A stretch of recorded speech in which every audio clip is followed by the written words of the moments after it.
আসসালামু আলাইকুম। সবাইকে আবারও আমন্ত্রণ জানাচ্ছি আমাদের বিসিএস এর প্রশ্ন সলভ ধারাবাহিক সিরিজে। আমি আপনাদের কাছে অনুরোধ করছি, যারা ক্লাস দেখছেন সবাই একটু ক্লাসটা শেয়ার করে দিবেন। যে বন্ধু আছে বন্ধুদেরকে একটু মেনশন করে দেন, সব বন্ধুদেরকে মেনশন করে দেন, ক্লাসটা শেয়ার করে দেন। এবং আমি চেষ্টা করব আজকে বাকি বিসিএস এর প্রশ্নগুলো সলভ করে দেওয়ার। আমরা একটু ক্লাসটা শেয়ার করে দিয়ে একটু অপেক্ষা করি, একটু ক্লাসটা শেয়ার করে দেই। যারা রেগুলার এই সিরিজটা দেখছেন, আপনার যে ফ্রেন্ড রেগুলার সিরিজটা দেখছে তাকে একটু মেনশন করে দেন, তাকে একটু শেয়ার করে দেন ক্লাসটা, যেন সেও দেখতে পায়।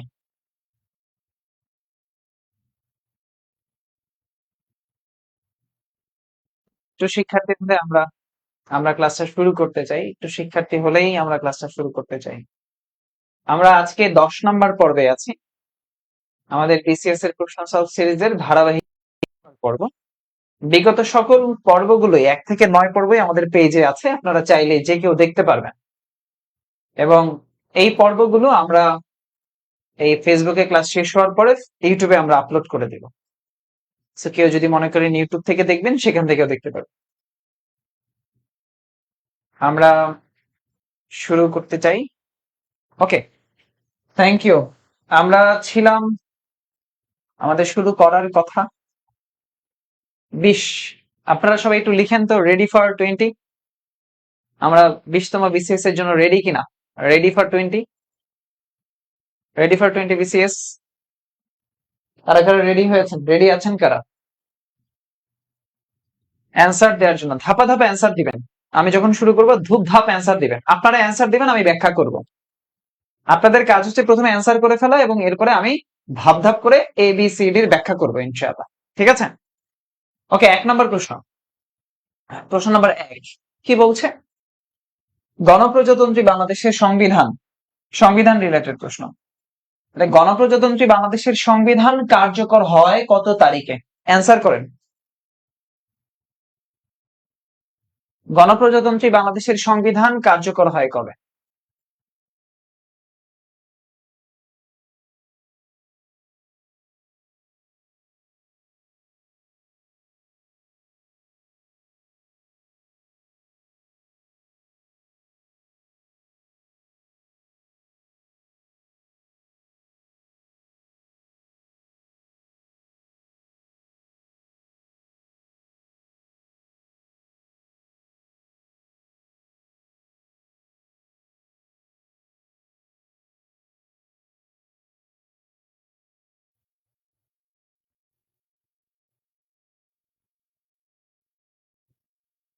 ওকে, 1 নম্বর প্রশ্নে ছিলাম যে গণপ্রজাতন্ত্রী বাংলাদেশের সংবিধান কার্যকর হয় কবে। দেখেন, সংবিধান সংবিধান গৃহীত হয় 4 নভেম্বর।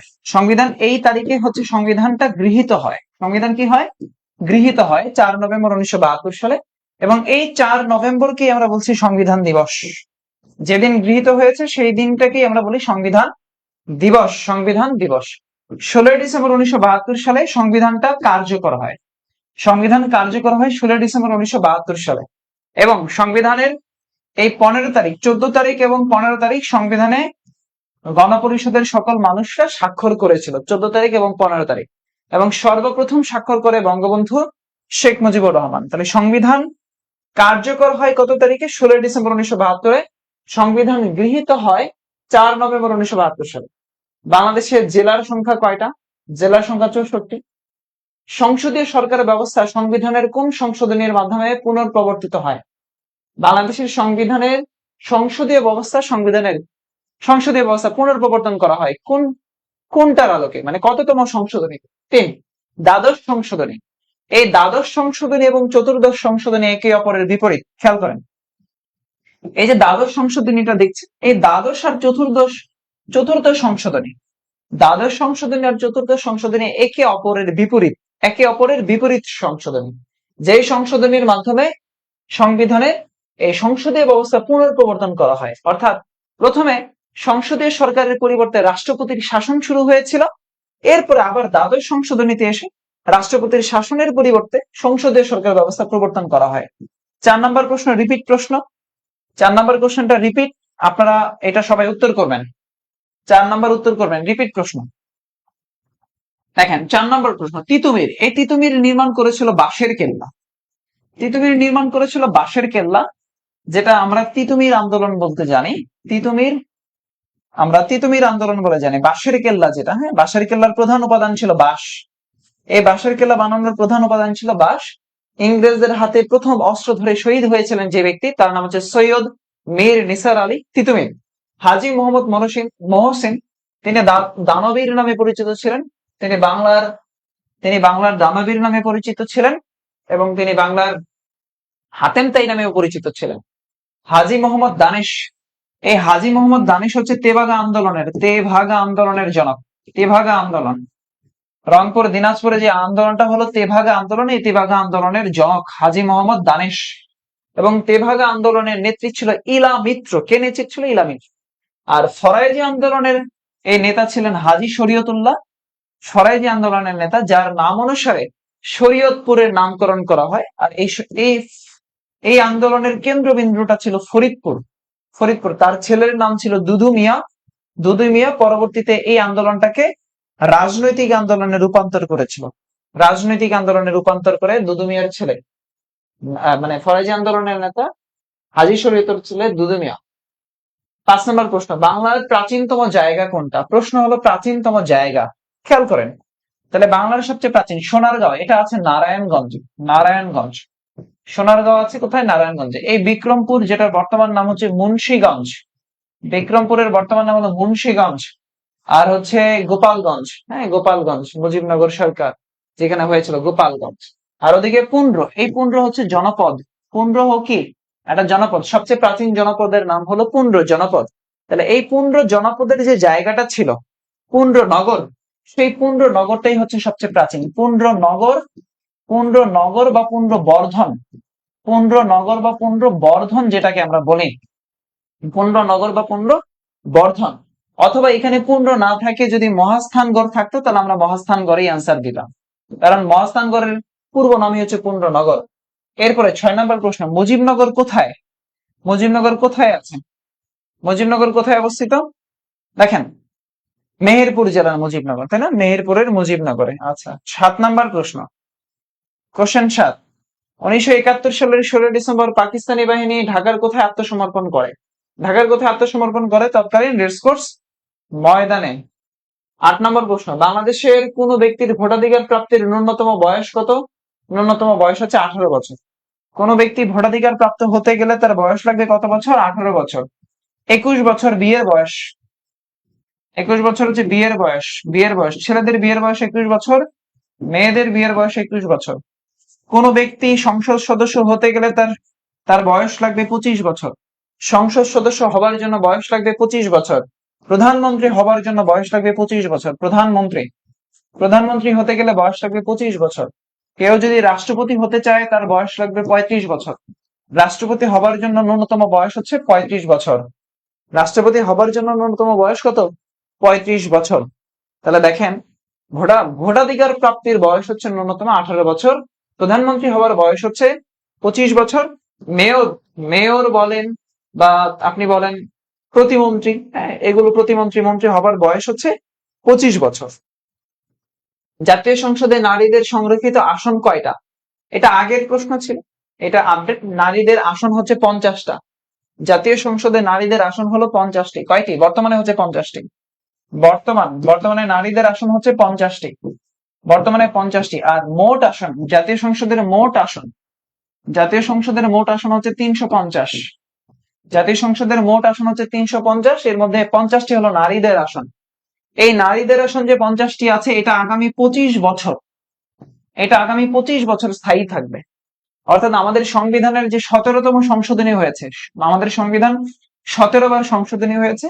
লাস্ট বার 2018 সালে যে সংশোধনী হলো, সেই সংশোধনের বিষয়বস্তুটা ছিল নারীদের আসন। এই যে 50টা যেটা আছে, এটা 25 বছরের জন্য স্থায়ী। 25 বছরের জন্য স্থায়ী। এখানে যে 350টা আসন আছে, এই 350 আসনের মধ্যে 50টা আসন নারী, আর বাকি যে 300 আসন আছে সে 300 আসনের মধ্যে 1 নং আসন হচ্ছে পঞ্চগড়, 1 নং আসন হচ্ছে পঞ্চগড়, আর 300 নং আসন হলো বান্দরবান। 1 নং আসন পঞ্চগড় আর 300 নং আসন হচ্ছে বান্দরবান। তাহলে জাতীয় সংসদের 1 নং আসন আছে পঞ্চগড়, 300 নং আসন আসে বান্দরবানে। জাতীয় সংসদের মোট আসন আছে 350টা, নারী আসন আছে 50টি। এই নারী আসন আগামী 25 বছরের জন্য স্থায়ী করা হয় সংবিধানের 17তম সংশোধনীর মাধ্যমে 2018 সালে। 2018 সালে সংবিধান এখনো পর্যন্ত মোট 17 বার সংশোধনী হয়েছে, এখনো পর্যন্ত মোট 17 বার সংশোধনী হয়েছে। যমুনা নদীর উপর নির্মিত বঙ্গবন্ধু সেতুর দৈর্ঘ্য কত? 4.8 কিলোমিটার। বঙ্গবন্ধু সেতু বা যমুনা সেতু আমরা জানি 4.8 কিলোমিটার। বাংলা এরপর 11 নম্বর প্রশ্ন ইপিজেড। 11 নম্বর কোশ্চেনের টপিক হলো ইপিজেড। ইপিজেড, এই ইপিজেড মানে হচ্ছে express export processing, export processing zone. EPZ মানে হচ্ছে এক্সপোর্ট প্রসেসিং জোন। ইপিজেড মানে হলো এক্সপোর্ট প্রসেসিং জোন, অর্থনৈতিক অঞ্চল। কি অঞ্চল? অর্থনৈতিক অঞ্চল। এই ইপিজেড কে নিয়ন্ত্রণকারী একটা সংস্থা আছে, তার নাম হচ্ছে বেবজা। ইপিজেড কে নিয়ন্ত্রণকারী একটা সংস্থার নাম হলো বেবজা। ইপিজেড কে নিয়ন্ত্রণকারী একটা সংস্থার নাম হচ্ছে বেবজা, যেটা 1980 সালে প্রতিষ্ঠিত হয়। এই বেবজা 1980 সালে প্রতিষ্ঠিত হয়। কত সালে? 1980 সালে। এখন এই ইপিজেড বাংলাদেশে বেসরকারি ইপিজেড আছে 2টা। বাংলাদেশের বেসরকারি ইপিজেড, বাংলাদেশের বেসরকারি ইপিজেড আছে 2টা। কয়টা? 2টা। এই 2টা ইপিজেড 1999 সালে প্রতিষ্ঠিত হয়। বাংলাদেশের বেসরকারি ইপিজেড আছে 2টা। এই 2টা ইপিজেড 1999 সালে প্রতিষ্ঠিত হয়। কত সালে? 1999 সালে। ইপিজেড কে নিয়ন্ত্রণকারী সংস্থা হচ্ছে বেবজা, 1980 সালে প্রতিষ্ঠিত হয়। বেবজার পূর্ণরূপ কি? Bangladesh export processing zone authority. Bangladesh export processing zone authority. Bangladesh export processing zone authority 1980 সালে প্রতিষ্ঠিত হয়। বেসরকারি ইপিজেড আছে 2টা, 1999 সালে প্রতিষ্ঠিত হয়। এই বেসরকারি ইপিজেড 2টাই আছে চট্টগ্রামে। বেসরকারি ইপিজেড এর 2টাই আছে চট্টগ্রামে। কোথায় আছে? চট্টগ্রামে। 2টাই আছে চট্টগ্রামে। বেসরকারি ইপিজেড এর 2টাই আছে চট্টগ্রামে, 1999 সালে প্রতিষ্ঠিত হয়। এই বেসরকারি ইপিজেড এর নাম হচ্ছে কে কে ইপিজেড, কে ইপিজেড আর ইপিজেড, কে ইপিজেড আর ইপিজেড। এই কে থেকে হচ্ছে কোরিয়ান এক্সপোর্ট প্রসেসিং জোন, আর আর থেকে Rangunia export processing zone. Korean export processing zone, Rangunia export processing zone. তাহলে কে ইপিজেড আর ইপিজেড এই 2টাই বেসরকারি, 2টাই আছে চট্টগ্রামে, 2টাই 1999 সালে প্রতিষ্ঠিত হয়। ইপিজেড কে নিয়ন্ত্রণকারী সংস্থার নাম হচ্ছে BEPZA. Bangladesh export processing zone authority 1980 সালে প্রতিষ্ঠিত হয়। এখন কথা হলো যে সরকারি ইপিজেড, এখন প্রশ্ন চাইছে সরকারি ইপিজেড। দেখেন বাংলাদেশের প্রথম সরকারি ইপিজেড, বাংলাদেশের প্রথম সরকারি ইপিজেড হচ্ছে চট্টগ্রাম ইপিজেড। কি ইপিজেড? বাংলাদেশের প্রথম ইপিজেড এর নাম হচ্ছে চট্টগ্রাম ইপিজেড, যেটা 1983 সালে প্রতিষ্ঠিত হয়। বাংলাদেশের প্রথম ইপিজেড এর নাম হচ্ছে চট্টগ্রাম ইপিজেড, যেটা 1983 সালে প্রতিষ্ঠিত হয়। বাংলাদেশের দ্বিতীয় ইপিজেড হচ্ছে সাভারে আছে, যেটা 1993 সালে প্রতিষ্ঠিত হয়। সাভার ইপিজেড বা ঢাকা ইপিজেড যেটা আমরা বলি। তাহলে সাভারে যে ইপিজেড আছে সেটা ঢাকা ইপিজেড 1993। চট্টগ্রামে যেটা আছে সেটা 1983 সালে চট্টগ্রাম ইপিজেড নামে পরিচিত। চট্টগ্রাম ইপিজেড। তাহলে টপিক অর্থনৈতিক অঞ্চল থেকে ইপিজেড থেকে আসছে। 12 নম্বর প্রশ্ন 1943 সালে, আমরা 43-এর দুর্ভিক্ষ বলি এটাকে, 43-এর দুর্ভিক্ষ বলি। কিসের দুর্ভিক্ষ বলি? 43-এর দুর্ভিক্ষের উপর ছবি এঁকে কোন শিল্পী বিখ্যাত হয়েছিলেন? 1943 সালের যে দুর্ভিক্ষ হয়েছে সেই দুর্ভিক্ষের উপরে চিত্রকর্ম এঁকেছিলেন ম্যাডোনা 43। ম্যাডোনা 43, ম্যাডোনা 43 চলচ্চিত্র, মানে এই চিত্রকর্মের চিত্রটার নাম ছিল ম্যাডোনা 43। দুর্ভিক্ষের চিত্রকর্ম বা দুর্ভিক্ষের চিত্রমালা, দুর্ভিক্ষের চিত্রমালা, দুর্ভিক্ষের চিত্রমালা একে আন্তর্জাতিক খ্যাতি অর্জন করেছিলেন জয়নুল আবেদিন। আন্তর্জাতিক খ্যাতি অর্জন করেছেন কে? জয়নুল আবেদিন, ম্যাডোনা 43 নামে পরিচিত। জয়নুল আবেদিন যেটা ম্যাডোনা 43 নামে পরিচিত। কি নামে? ম্যাডোনা 43 নামে পরিচিত। তাহলে 12 অ্যান্সার কি? 12 অ্যান্সার হচ্ছে বি। দেখেন একটু আগে আমরা পড়ে আসলাম পার্বত্য চট্টগ্রাম শান্তি চুক্তি পড়েছিলাম। তাহলে 2 ডিসেম্বর 1997 সালে পার্বত্য চট্টগ্রাম শান্তি চুক্তি হয়। এই পার্বত্য চট্টগ্রাম শান্তি চুক্তি, এই শান্তি চুক্তির ক্ষেত্রে সন্তু লারমা সম্পাদিত করেন। পার্বত্য চট্টগ্রামের ক্ষেত্রে সন্তু লারমা এই চুক্তি সম্পাদিত করেছিলেন যে ব্যক্তিটা, তার নাম হচ্ছে সন্তু লারমা। তিনি পার্বত্য চট্টগ্রামের পক্ষে। আর যিনি সরকারের পক্ষে করেছিলেন তার নাম হচ্ছে আবুল হাসনাত। আবুল হাসনাত, আবুল হাসনাত, আবুল হাসনাত করেছিলেন বাংলাদেশ সরকারের পক্ষে। আবুল হাসনাত আব্দুল্লাহ, হ্যাঁ আবুল হাসনাত, তিনি করেছিলেন বাংলাদেশের সরকারের পক্ষে। আর পার্বত্য চট্টগ্রামের পক্ষে শান্তি চুক্তি করেছেন সন্তু লারমা। সন্তু লার্মা, সন্তু লার্মা, যার পুরো নাম হচ্ছে জ্যোতিরিন্দ্র বোধিপ্রিয় লার্মা, জ্যোতিরিন্দ্র বোধিপ্রিয় লার্মা বা সন্তু লার্মা, ছোট করে সন্তু লার্মা ডাকা হয়, সন্তু লার্মা। 14 নম্বর প্রশ্ন, 1971 সালে মুক্তিযুদ্ধকালে বাংলাদেশে কয়টি সেক্টরে ভাগ করা হয়েছে? বাংলাদেশকে 11টা সেক্টরে ভাগ করা হয়। মুক্তিযুদ্ধে বাংলাদেশকে 11টা সেক্টরে ভাগ করা হয়। আর সাবসেক্টর, সাবসেক্টর ছিল 64টা, সাবসেক্টর ছিল 64টা। এই যে 11টা সেক্টরে যে ভাগ করলো, এই 11টা সেক্টরে ভাগ করার নির্দেশ দেয় হচ্ছে তাজউদ্দিন আহমদ। তাজউদ্দিন আহমদ নির্দেশ দিয়েছেন। 11টা সেক্টরে ভাগ করার নির্দেশ দেন কে? তাজউদ্দিন আহমদ। কে দিয়েছেন? তাজউদ্দিন আহমদ নির্দেশ দিয়েছিলেন 11টা সেক্টরে ভাগ করার। আর এই সেক্টর ভাগ কে করেছেন? M A G Osmani, M A G Osmani, M A জি ওসমানী। এই এম এ জি ওসমানী কে? এই এম এ জি ওসমানী ছিলেন মুক্তিযুদ্ধের সর্বাধিনায়ক, মুক্তি বাহিনীর সর্বাধিনায়ক, মুক্তি বাহিনীর সর্বাধিনায়ক, সর্বাধিনায়ক, মুক্তি বাহিনীর সর্বাধিনায়ক ছিলেন এই M A G Osmani. M A জি ওসমানী ছিলেন মুক্তি বাহিনীর সর্বাধিনায়ক, যিনি হবিগঞ্জের তেলিয়াপাড়া চা বাগানে, কোথায়? হবিগঞ্জের তেলিয়াপাড়া চা বাগানে, হবিগঞ্জের তেলিয়াপাড়া চা বাগানে, হবিগঞ্জের তেলিয়াপাড়া চা বাগানে তিনি মুক্তি ফৌজ গঠন করেছিলেন। তাহলে হবিগঞ্জের তেলিয়াপাড়া চা বাগানে মুক্তি ফৌজ গঠন করলেন কে? এম এ জি ওসমানী। মুক্তিযুদ্ধকে 11টা সেক্টরে ভাগ করলেন কে? এম এ জি ওসমানী। 11টা সেক্টরে ভাগ করার নির্দেশ দিলেন কে? তাজউদ্দিন আহমদ। এরপরে 11টা সেক্টরের সেক্টর কমান্ডার গুলো ভাগ হয়ে গেল। সেক্টর গুলো ভাগ হয়েছিল বাংলাদেশের দক্ষিণ দিক থেকে। এই সেক্টর গুলো ভাগ হয়েছিল বাংলাদেশের দক্ষিণ দিক থেকে, দক্ষিণ দিক, বাংলাদেশের দক্ষিণ দিক থেকে সেক্টর গুলো ভাগ হয়েছে। ওকে, বাংলাদেশের অন্তর্গত সুন্দরবনের আয়তন কত? খেয়াল করেন, বাংলাদেশের অন্তর্গত সুন্দরবনের আয়তন, এই যে সুন্দরবন, এই সুন্দরবনের স্থানীয় নাম হচ্ছে বাদাবন। এই সুন্দরবনের স্থানীয় নাম, সুন্দরবনের স্থানীয় নাম হলো বাদাবন। সুন্দরবনের স্থানীয় নাম কি? বাদাবন। এই সুন্দরবনের অপর নাম ম্যানগ্রোভ বনভূমি, ম্যানগ্রোভ বনভূমি। সুন্দরবনের স্থানীয় নাম বাদাবন, সুন্দরবনের আরেক নাম ম্যানগ্রোভ বনভূমি। এই সুন্দরবনকে বলা হয় উপকূলীয় বনভূমি, উপকূলীয় বনভূমি। সুন্দরবনকে উপকূলীয় বনভূমি বলা হয়। এই সুন্দরবনকে বলা হয় বাংলাদেশের ফুসফুস, বাংলাদেশের ফুসফুস বলা হয় সুন্দরবনকে।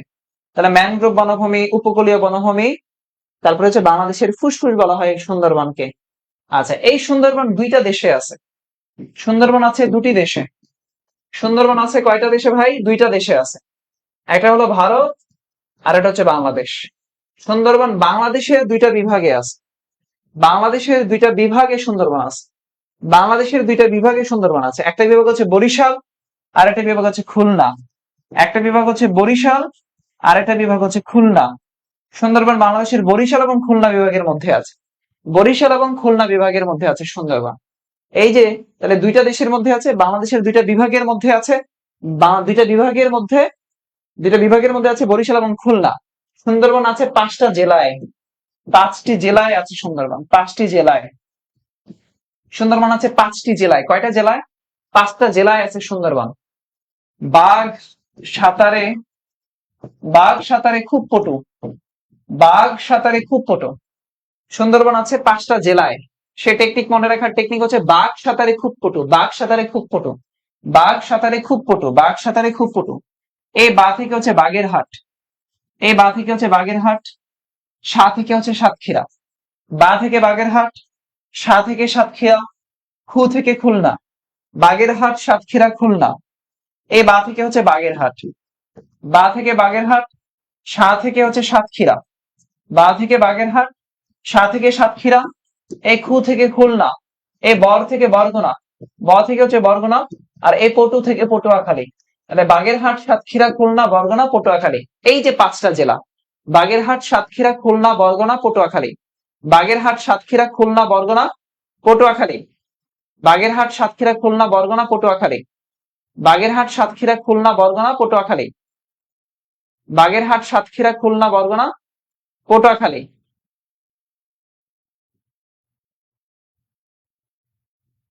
আমাদের ক্লাস কি চলছে? এই যে বাগেরহাট, সাতক্ষীরা, খুলনা, বরগুনা, পটুয়াখালী, এই জায়গাগুলোতে সুন্দরবন আছে। সুন্দরবনকে স্পর্শকারী জেলা হচ্ছে 5টা, দুইটা বিভাগের মধ্যে আছে বরিশাল এবং খুলনা, দুইটা দেশের মধ্যে আছে ভারত এবং বাংলাদেশ। এই সুন্দরবনের মোট আয়তন, এই সুন্দরবনটার মোট আয়তন হচ্ছে 10,000 বর্গ কিলোমিটার। সুন্দরবনের মোট আয়তন হচ্ছে 10,000 বর্গ কিলোমিটার। কত বর্গ কিলোমিটার? 10,000 বর্গ কিলোমিটার হচ্ছে সুন্দরবনের মোট আয়তন।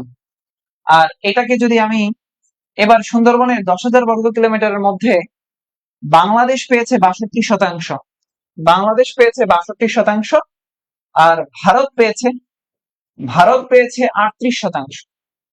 বাংলাদেশ পেয়েছে 62%, ভারত পেয়েছে 38%। এই যে বাংলাদেশ 62% পাইলো, এটাই হলো 2400 বর্গ মাইল। 2400 বর্গ মাইল। তাহলে সুন্দরবনের মোট আয়তন 1000 বর্গ কিলোমিটার, আর সুন্দরবনে বাংলাদেশ কতটুকু পেল? 2400 বর্গ মাইল। এখানে যদি কিলোমিটারে নেন, 6017 কিলোমিটার বাংলাদেশ পেয়েছে। 6017 কিলোমিটার বা 2400 বর্গ মাইল। 6017 কিলোমিটার বা 2400 বর্গ মাইল। তাহলে দেখেন অপশন কোনটা? Option A. অপশন হচ্ছে 2400 বর্গ মাইল। 15 নম্বর কোশ্চেন, 2400 বর্গ মাইল। তাহলে সুন্দরবন দুইটা দেশের মধ্যে আছে, সুন্দরবন দুইটা বিভাগের মধ্যে, সুন্দরবন বাংলাদেশের 5টা জেলার মধ্যে আছে। বাকসাতে খুব কত? বাগেরহাট, সাতক্ষীরা, খুলনা, বরগুনা, পটুয়া। সুন্দরবনের মোট আয়তন 10,000 বর্গ কিলোমিটার। সুন্দরবনের এই আয়তনের 62% বাংলাদেশ পেয়েছে, 38% ভারত পেয়েছে। বাংলাদেশের 62% এর হচ্ছে 6,017 কিলোমিটার বর্গ কিলোমিটার, বা 6,017 বর্গ কিলোমিটার, অথবা 2400 বর্গ মাইল। 2400 বর্গ মাইল। প্রশ্ন নাম্বার 15 ডান। প্রশ্ন নাম্বার 15 ডান। 15-এর পরে 16। বাংলাদেশ কত সালে কমনওয়েলথের সদস্যপদ লাভ করে? বাংলাদেশ সর্বপ্রথম যে সংস্থার সদস্যপদ লাভ করে তার নাম হচ্ছে কমনওয়েলথ। বাংলাদেশ 1972 সালে কমনওয়েলথের সদস্যপদ লাভ করে। বাংলাদেশ 1974 সালে জাতিসংঘের সদস্যপদ লাভ করে। বাংলাদেশ 1975 সালে WTO ওয়ার্ল্ড ট্রেড অর্গানাইজেশনের সদস্যপদ লাভ করে। বাংলাদেশ 1974 সালে ওআইসির সদস্যপদ লাভ করে। তাহলে বাংলাদেশ 1972 সালে কমনওয়েলথের, 1974 সালে জাতিসংঘের, 1975 সালে WTO, 1974 সালে ওআইসির সদস্যপদ লাভ করে। 16 নম্বর, কমনওয়েলথের সদস্যপদ লাভ করে 1972 সালে। নিম্নলিখিত কোনটির উপর বাংলাদেশ অবস্থিত? নিম্নলিখিত কোনটির? ট্রপিক অফ ক্যাপ্রিকন না, ইকুয়েডর না, Tropic of Cancer. Bangladesh Tropic of Cancer বা কর্কট ক্রান্তি রেখা। বাংলাদেশ ট্রপিক অফ ক্যান্সার বা কর্কট ক্রান্তি রেখা। বাংলাদেশ ট্রপিক অফ ক্যান্সার বা কর্কট ক্রান্তি রেখার উপরে বাংলাদেশ অবস্থিত। কর্কট ক্রান্তি রেখা বা tropic of cancer. Tropic of cancer. Okay, 18 নম্বর প্রশ্ন। প্রশ্ন নম্বর 18। এই কোশ্চেন ব্যাখ্যা অনেকবার করেছি। মুক্তিযুদ্ধে বীরত্বসূচক বীর উত্তম কতজন? মনে রাখবেন, বীর উ বি প্র, বীর ও বিপ্র। এই বীর ও বিপ্রটা আসলে কি? বীর ও বিপ্র মানে আমি এটা বীর ও বিপ্র। এই বীর থেকে হচ্ছে বীর শ্রেষ্ঠ 7 জন। বীর উত্তম, মুক্তিযুদ্ধের জন্য বীর উত্তম খেতাবপ্রাপ্ত 67 জন। মুক্তিযুদ্ধ করে বীর উত্তম খেতাব পেয়েছে 67। আরো একজন আছে যার নাম হচ্ছে ব্রিগেডিয়ার জামিল, যিনি বঙ্গবন্ধুর পরিবারের জন্য আত্মত্যাগ করে খেতাব পেয়েছেন বীর উত্তম। তাহলে টোটাল বীর উত্তম হচ্ছে 68 জন, কিন্তু স্বাধীনতা যুদ্ধের জন্য, মুক্তিযুদ্ধের জন্য 67 জন। এরপরে বীর থেকে বীর বিক্রম, এই বীর থেকে হচ্ছে বীর বিক্রম। বীর বিক্রম 174 জন। বীর বিক্রম হচ্ছে 174 জন। আগে 175 ছিল, 174 জন। আর বীর প্রতীক হচ্ছে 424 জন, আগে 426 জন ছিল। এখন প্রশ্ন চাইছে বীর উত্তম কতজন? অপশনে আছে 68 জন, এখানে একটা চেঞ্জ হয়েছে, এটা 67 হবে। মুক্তিযুদ্ধের জন্য 67, আর টোটাল চাইলে 68। মুক্তিযুদ্ধের জন্য 67, আরো একজন সহ যদি বলে তাহলে 68, সেটা হচ্ছে মোট। তাহলে মুক্তিযুদ্ধ এর জন্য বীর উত্তম খেতাব প্রাপ্ত 67 জন, এবং বঙ্গবন্ধুর খেতাব তার পরিবারের আত্মত্যাগ করেছিলেন ব্রিগেডিয়ার জামিল, খেতাব দেওয়া হয়েছিল, তাকে সহ হচ্ছে টোটাল 68। তাহলে এখানে অ্যান্সার হবে 67। এখানে অ্যান্সার হবে 67। ওকে, 1971 সালের পারবেন আপনারা? এই কোশ্চেন অ্যান্সার দেন তো। 19 নম্বর কোশ্চেন অ্যান্সার দেন। 19। মেজর ডালিমকে এবার বীর উত্তম পদক আবার পাবে? মেজর ডালিমের বীর উত্তম খেতাব প্রাপ্ততা বাতিল করা হয়েছিল। মেজর ডালিমের খেতাব প্রাপ্ত বাতিল করা হয়েছে, পাবে কি পাবে না এটা বলতে পারি না, এই মুহূর্তে বলা যায় না। ইতিহাসের ঘটনা ঘটে, দেখতে হবে অ্যাকচুয়ালি। জানি না এই বিষয় নিয়ে এই বিষয় সম্পর্কে এই মুহূর্তে কোনো মতামত দিতে পারছি না। অ্যান্সার করেন 19 নাম্বার প্রশ্ন। প্রশ্ন নাম্বার 19। প্রশ্ন নাম্বার 19। সবাই একটু 19 উত্তর করবেন।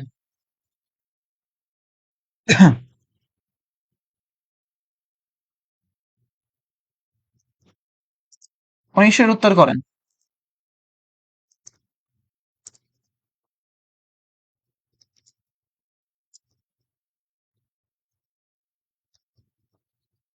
19 এর উত্তর করেন।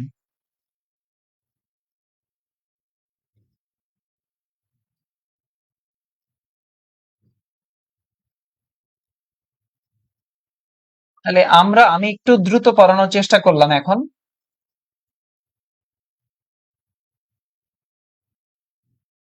দেখি 19 এর উত্তর ভুলে গেছি। টিক্কা খান ইয়াহিয়া বলছে কি 1971 সালে মুক্তিযুদ্ধের শুরুতে বঙ্গবন্ধু সম্পর্কে এক ব্যক্তি এক দম্ভক্তি করে বলেন বলছেন লক্ষ্মী এবং তার দল পাকিস্তানের শত্রু, এবার তারা শাস্তি এড়াতে পারবে না। এই দম্ভক্তকারী ব্যক্তিটা কে? কে বলেছিলেন বঙ্গবন্ধু শত্রু? কোশ্চেন 19।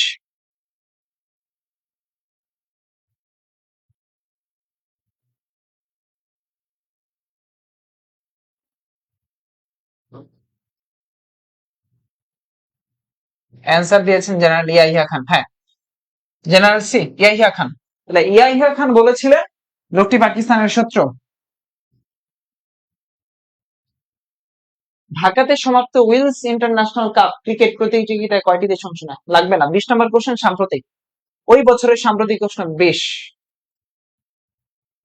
ওকে, আমরা 20তম বিসিএস ডান। 20তম প্রিলি ডান। সবাই লেখেন 20 প্রিলি ডান। 20 20তম বিসিএস ডান। সবাই কমেন্ট করেন, এরপরে 19-এ যাব। সবাই কমেন্ট করেন, এরপরে 19-এ যাব ইনশাআল্লাহ। আগে লেখেন 20 ডান। লেখেন 20 ডান।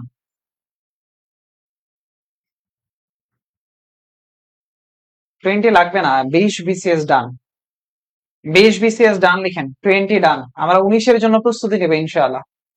এই ফাঁকে আপনাদের যে বন্ধু বান্ধব আছে, ফ্রেন্ড আছে, তাদেরকে একটু মেনশন করেন, যারা বিসিএস এর প্রস্তুতি নিবে, যারা অ্যাডমিশনের প্রস্তুতি নিবে, যারা আপনার ছোট ভাই বোন এইচএসসি 24 ব্যাচের, তাদেরও মেনশন দেন। আমি আপনাদেরকে কথা দিয়েছি বিসিএস এর প্রিলি সলভ করাবই। বিসিএস এর প্রিলি বাংলাদেশ আর কিছু করলেই শেষ। আর 10টা বিসিএস করলেই প্রিলি শেষ, বাংলাদেশ পার্ট শেষ। এরপরে আমি আপনাদেরকে পিডিএফ দিয়ে দিব, এবং আমার পেইড ব্যাচে যে আছে সেই পেইড ব্যাচে পিডিএফ দিয়ে দিব। আমাদের জেনারেল নলেজের যে পেইড ব্যাচ আছে, জিকে কোর্স আছে, সেখানে পিডিএফ দিয়ে দিব। ওকে, 19-এ শুরু করি। 19, গবাদি পশুর জাত উন্নয়নে পাক ভারত উপমহাদেশে কোন ব্রিটিশ প্রথম অগ্রণী ভূমিকা পালন করেছিলেন? গবাদি পশুর উন্নয়নে কে ভূমিকা পালন করেছিলেন বলেন তো? গবাদি পশুর উন্নয়ন। 19তম বিসিএস এর 1 নম্বর প্রশ্ন, পারার কথা। Lord Clive, Lord Warren Hastings, জানেন লর্ড ক্লাইভ কি করেছিলেন যার কারণে ভূমি বন্দোবস্ত চালু হয়েছিল লর্ড ক্লাইভে এবং দুর্ভিক্ষ দেখা দিয়েছিল? লর্ড ওয়ারেন হেস্টিং, লর্ড লিনথি লিন এই যে লর্ড লিনলিথগো, লর্ড লিনলিথগো, তার সময়ে, এই লর্ড লিনলিথগোর সময় গবাদি পশুর উন্নয়ন ঘটেছিল। বাংলাদেশের কোন অঞ্চলে গোচারণ ক্ষেত্র? এই টপিক গুলো আসছে বাংলাদেশের প্রাণীজ সম্পদ থেকে। বিসিএস এ যারা পরীক্ষা দিবেন, অ্যাডমিশনে যারা দিবেন, তাদের একটা টপিক আছে খনিজ সম্পদ, বনজ সম্পদ, প্রাণীজ সম্পদ। তাহলে বাংলাদেশের সবচেয়ে বড় গোচারণ ক্ষেত্র, বাংলাদেশের সবচেয়ে বড় গোচারণ ক্ষেত্র আছে সিরাজগঞ্জ। বাংলাদেশের সবচেয়ে বড় গোচারণ ক্ষেত্র আছে সিরাজগঞ্জ। কোথায় আছে? সিরাজগঞ্জ। কোথায় আছে সিরাজগঞ্জ? দেখেন, হরিণ প্রজনন কেন্দ্র, হরিণ প্রজনন কেন্দ্র বাংলাদেশের সবচেয়ে বড় গোচারণ ক্ষেত্র আছে সিরাজগঞ্জ। হরিণ প্রজনন কেন্দ্র আছে ডুলা হাজরা, ডুলা হাজরা কক্সবাজার, ডুলা হাজরা। হরিণ প্রজনন কেন্দ্র আছে ডুলা হাজরা কক্সবাজার, হরিণ প্রজনন কেন্দ্র আছে ডুলা হাজরা কক্সবাজার। ছাগল প্রজনন কেন্দ্র, এই ছাগল প্রজনন কেন্দ্র আছে টিলাগড় সিলেট, টিলাগড় সিলেট, টিলাগড়।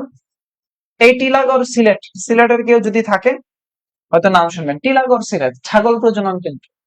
আচ্ছা, এরপরে এরপরে কুমির প্রজনন কেন্দ্র। এই কুমির প্রজনন কেন্দ্র আছে ভালুকা। ময়মনসিংহ এর এদিকে যারা আছেন তারা হয়তো চিনবেন। ভালুকা ময়মনসিংহ। আর বাংলাদেশের সবচেয়ে বড় গোচারণ ক্ষেত্র, এখন প্রশ্ন হলো গোচারণ ক্ষেত্র কি?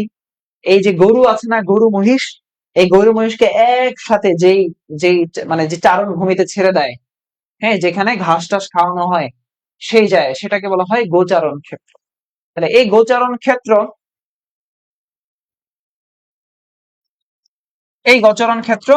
কোথায় আছে? সবচেয়ে বড় গোচারণ ক্ষেত্র আছে সিরাজগঞ্জ। 3 নম্বর প্রশ্ন সাম্প্রতিক থেকে আসছে, 1997 সালের প্রশ্ন। লাগবে না, স্কিপ করে। পার্বত্য চট্টগ্রাম শান্তি চুক্তি অসংখ্যবার পেয়েছে এই প্রশ্ন, 2 ডিসেম্বর 1997 সাল। প্রশ্ন রিপিট, সব রিপিট হবে। বাংলাদেশের প্রধান খনিজ সম্পদ কোনটা? বাংলাদেশের প্রধান খনিজ সম্পদ হচ্ছে প্রাকৃতিক গ্যাস। বাংলাদেশের প্রধান খনিজ সম্পদ কি ভাই? প্রাকৃতিক গ্যাস। ওকে, 6 নম্বর কোশ্চেন রিপিট। কোন ব্যক্তি ভোটাধিকার প্রাপ্তির জন্য বয়স লাগবে 18 বছর। 7 নম্বর প্রশ্ন আসছে বনজ সম্পদ থেকে। বনজ সম্পদ টপিকের নাম হলো বনজ সম্পদ। 7 নম্বর টপিক আসছে বনজ সম্পদ থেকে। বনজ সম্পদ বনজ সম্পদ আমি ক্লাসে আছি, ক্লাসে আছি, ক্লাসে আছি। বনজ সম্পদ দেখেন, পরিবেশের ভারসাম্য রক্ষার জন্য 25% বনভূমি দরকার। পরিবেশ ভারসাম্য রক্ষার জন্য 25% বনভূমি থাকা দরকার। আমাদের সরকারি হিসাব মতে আছে 17.50 বা 17.17.5% সরকারি হিসাব মতে আছে। বাংলা একটা সংস্থা আছে FAO, Food and Agricultural Organization. Food and Agricultural অর্গানাইজেশনের মতে বনজ সম্পদ আছে 10%। ফুড এন্ড এগ্রিকালচারের মতে বনজ সম্পদ আছে 10%। তাহলে 25।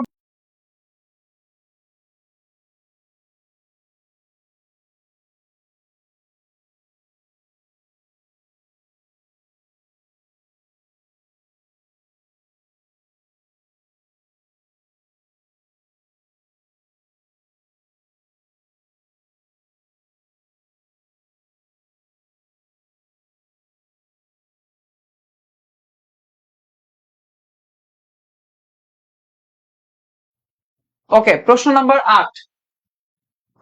8। কি বলছে? দিবস, টপিকের নাম হলো দিবস। বাংলাদেশের যে দিবসগুলো আছে সে দিবস। 14 ডিসেম্বর শহীদ বুদ্ধিজীবী দিবস, অর্থাৎ 10 থেকে 14 তারিখ পর্যন্ত বাংলাদেশের সকল বুদ্ধিজীবীদেরকে হত্যা করা হয় 1971 সালে। তাহলে 1971 সালের 14 তারিখ হচ্ছে শহীদ বুদ্ধিজীবী দিবস। 16 ডিসেম্বর হচ্ছে বিজয় দিবস। 26শে মার্চ 26শে মার্চ হচ্ছে বাংলাদেশের জাতীয় দিবস। জাতীয় দিবস বা স্বাধীনতা দিবস। জাতীয় দিবস বা স্বাধীনতা দিবস। আবার দেখেন 20 ফেব্রুয়ারি, এই 20 ফেব্রুয়ারি যে দিবসটা, এই 20 ফেব্রুয়ারি হচ্ছে এই শহীদ আসাদ দিবস। এই 20 ফেব্রুয়ারি হচ্ছে আসাদ দিবস। 20 ফেব্রুয়ারি আসাদ দিবস। আবার 24 ফেব্রুয়ারি, এই 24 ফেব্রুয়ারি হচ্ছে গণ অভ্যুত্থান দিবস। 24 ফেব্রুয়ারি গণ অভ্যুত্থান দিবস। 24 ফেব্রুয়ারি গণ অভ্যুত্থান দিবস। আবার দেখেন 7 জুন, এই 7 জুন হচ্ছে 6 দফা দিবস। 6 দফা দিবস। 6 দফা দিবস 7 জুন। 6 দফা দিবস 7 জুন। 26শে মার্চ জাতীয় দিবস বা স্বাধীনতা দিবস। 20 ফেব্রুয়ারি শহীদ আসাদ দিবস। তারপরে হচ্ছে 24 ফেব্রুয়ারি গণ অভ্যুত্থান দিবস। 18 ফেব্রুয়ারি মাসের 18 তারিখ 1969 সালে রসায়ন বিভাগের শিক্ষক শামসুজ্জোহাকে হত্যা করা হয়েছিল। রাজশাহী বিশ্ববিদ্যালয়ে আসে এই জোহা দিবস 18 ফেব্রুয়ারি। তাহলে এই যে দিবসগুলো, 2রা মার্চ পতাকা দিবস, আবার 2রা ফেব্রুয়ারি জনসংখ্যা দিবস, 2রা ফেব্রুয়ারি জনসংখ্যা দিবস, 2রা ফেব্রুয়ারি জনসংখ্যা দিবস, 18 ফেব্রুয়ারি জোহা দিবস, 20 ফেব্রুয়ারি আসাদ দিবস, 24 ফেব্রুয়ারি গণ অভ্যুত্থান দিবস, 2রা মার্চ জাতীয় পতাকা দিবস, 7 মার্চ ঐতিহাসিক ভাষণ দিবস, এরপরে হলো 25 মার্চ অপারেশন সার্চ লাইট হয়েছে, 26শে মার্চ হলো স্বাধীনতা দিবস, জাতীয় দিবস। এই যে দিবস গুলো আছে, এই দিবস পড়তে হবে, এই দিবস ইতিহাস ধরে ধরে পড়তে হবে, ঠিক আছে? তাহলে আপনারা ভালো করতে পারবেন। উত্তরা গণভবন কোথায়? নাটোরে। এই উত্তরা গণভবনের আরেকটা নাম হলো দীঘাপতিয়া রাজবাড়ি। এই উত্তরা গণভবন আছে নাটোরে। নাটোর বনলতা সেনের বাড়ি। বনলতা সেন মানে নাটোরের বনলতা সেন না, এটা হলো দীঘাপাতিয়া রাজবাড়ি।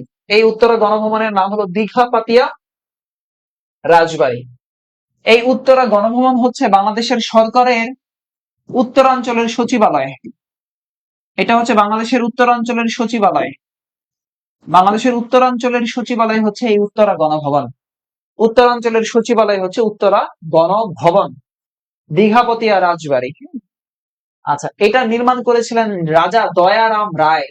রাজা দয়ারাম রায়, দয়ারাম রায়, রাজা দয়ারাম রায় তিনি নির্মাণ করেছিলেন এই উত্তরা গণভবন নাটোরে। নওগাঁ জেলাতে আছে পাহাড়পুর, পাহাড়পুর বা সোমপুর মহাবিহার। নওগাঁতে আছে সোমপুর মহাবিহার বা সোমপুর বিহার। এই নওগাঁ জেলার পাহাড়পুরে সোমপুর মহাবিহার। এই বগুড়াতে আছে মহাস্থানগড়। এই বগুড়াতে আছে মহাস্থানগড়, বগুড়াতে আছে মহাস্থানগড়। এই রাজশাহীতে অনেকগুলো মসজিদ আছে।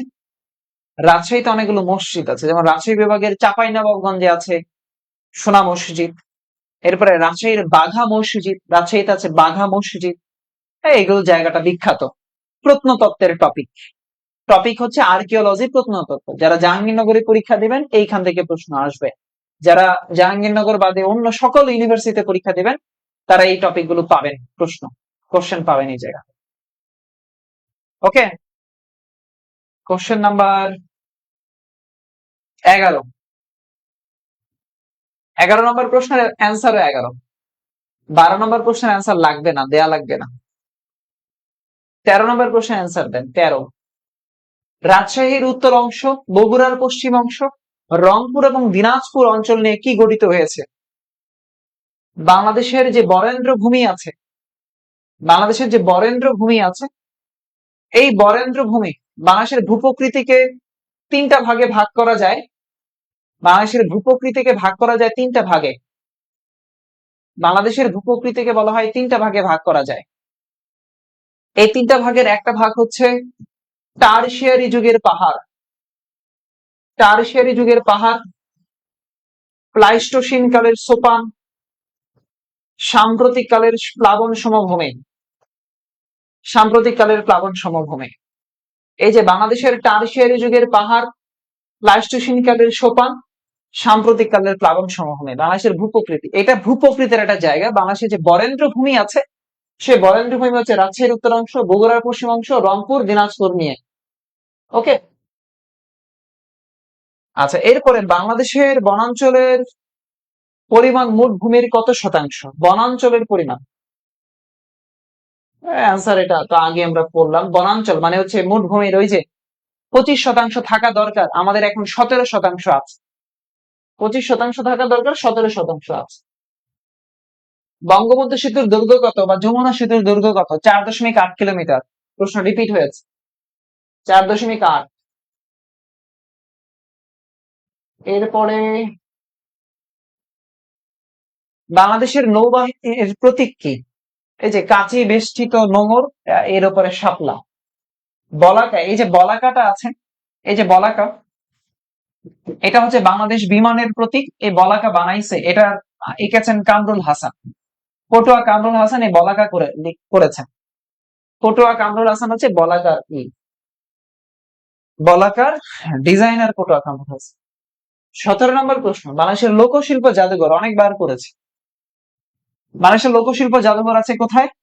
নারায়ণগঞ্জের সোনারগাঁতে লোকশিল্প জাদুঘর, সোনারগাঁ। 1975 সালে এটা হয়, 1975 সালে। এই সোনারগাঁয়ে আছে পানাম নগর বা পানাম সিটি। পানাম নগর বা পানাম সিটি আছে কোথায়? সোনারগাঁ। বলাকা হলো বাংলাদেশ বিমানের প্রতীক। বলাকা বিমানের প্রতীক হচ্ছে বলাকা। সোনারগাঁও এটা হচ্ছে পানাম সিটি, পানাম নগর আছে। এই সোনারগাঁয়ে আছে, এটা এটা যমুনা নদীর তীরে, যমুনা নদীর তীরে এই কি বলে, এই আপনার হচ্ছে যমুনা নদীর তীরে তো তাজমহল গড়েছিল, তাই না? আগ্রার যমুনা নদীর তীরে তাজমহল, বাংলাদেশে একটা তাজমহল আছে, এই নারায়ণগঞ্জে তাজমহল। আচ্ছা, এরপরে এই নারায়ণগঞ্জ বা সোনারগাঁয়ে আছে grand tongue road, grand tongue road, grand tongue road আছে এই সোনারগাঁয়ে, গ্র্যান্ড টাং রোড। রাঙামাটি, এই রাঙামাটিতে আছে সাজেক ভ্যালি, সাজেক ভ্যালি রাঙামাটির ছাদ। এই বগুড়াতে আছে মশলা গবেষণা কেন্দ্র, মশলা গবেষণা কেন্দ্র, মশলা গবেষণা কেন্দ্র আছে বগুড়াতে, মশলা গবেষণা কেন্দ্র আছে বগুড়াতে। আর এই ময়মনসিংহে আছে, ময়মনসিংহে আছে জয়নুল আবেদিন স্মৃতি সংগ্রহশালা, জয়নুল আবেদিন, জয়নুল আবেদিন স্মৃতি সংগ্রহশালা আছে, এই স্মৃতি সংগ্রহশালা, জয়নুল আবেদিন স্মৃতি সংগ্রহশালা, জয়নুল আবেদিন স্মৃতি সংগ্রহশালা আছে ময়মনসিংহে। বাংলাদেশের লোকশিল্প জাদুঘর আছে নারায়ণগঞ্জে, বাংলাদেশের জাতীয় জাদুঘর আছে শাহবাগে, বাংলাদেশের বরেন্দ্র গবেষণা জাদুঘর আছে রাজশাহীতে, রাজশাহীতে বরেন্দ্র গবেষণা জাদুঘর। 18 নম্বর কোশ্চেন লাগবে না, প্রাণী সম্পদ সাম্প্রতিক থেকে আসছে। 19 নম্বর কোশ্চেন লাগবে না, সাম্প্রতিক প্রশ্ন। আচ্ছা, বাংলাদেশের কেন্দ্রীয় গো প্রজনন খামার কোথায় আছে? এই যে সাভার আছে না, সাভারের যে ডেইরি ফার্ম আছে না, ডেইরি ফার্ম, সাভারের যে ডেইরি ফার্ম আছে জাহাঙ্গীরনগর বিশ্ববিদ্যালয়ের ঠিক অপোজিটে, জাহাঙ্গীরনগর বিশ্ববিদ্যালয়ের ঠিক অপোজিটে সাভারের ডেইরি ফার্ম আছে। এই ডেইরি ফার্মটাই হচ্ছে বাংলাদেশের কেন্দ্রীয় গো প্রজনন খামার। সিলেটে আছে ছাগল প্রজনন কেন্দ্র, সাভারে আছে গো প্রজনন কেন্দ্র, গো প্রজনন কেন্দ্র। 20 নম্বর প্রশ্ন, সাভার ডেইরি ফার্ম যেটা, সেটাই জাহাঙ্গীরনগর বিশ্ববিদ্যালয়ের অপোজিটে। রপ্তানি আয়ে প্রাণী সম্পদের অবদান কত? লাগবে না, এটা এটা বর্তমানে এটা এটা রিসেন্ট অ্যাফেয়ার্স থেকে আসছে। দেশের রপ্তানি আয়ের মধ্যে চামড়ার অবস্থান কত? এটাও লাগবে না, এটা রিসেন্ট অ্যাফেয়ার্স, এটা সাম্প্রতিক দেখে বলতে হবে, অ্যান্সার করতে হবে, আমি নিজেও জানি না এখন কত। কৃষি বিশ্ববিদ্যালয়ের সর্বপ্রথম উপাচার্য কে হন? এই কোশ্চেন এখন আর আসবে না। কৃষি বিশ্ববিদ্যালয়ের সেই আদিকালের উপাচার্য কে হয়েছে, এটা এখন আর আসবে না, বাদ, এই স্কিপ বাদ। কোশ্চেন নাম্বার 18, হ্যাঁ বিসিএস 18তে চলে আসি, বিসিএস 18। আমি এবার একটু ব্যাখ্যা কম করি, আমি কি আরো ব্যাখ্যা করব? 18 বিসিএস ও কি ব্যাখ্যা করব? 18তম বিসিএস কি ব্যাখ্যা করব, নাকি আপনারা শুধু অ্যান্সার দিবেন? ব্যাখ্যা করব নাকি অ্যান্সার অ্যান্সার করবেন?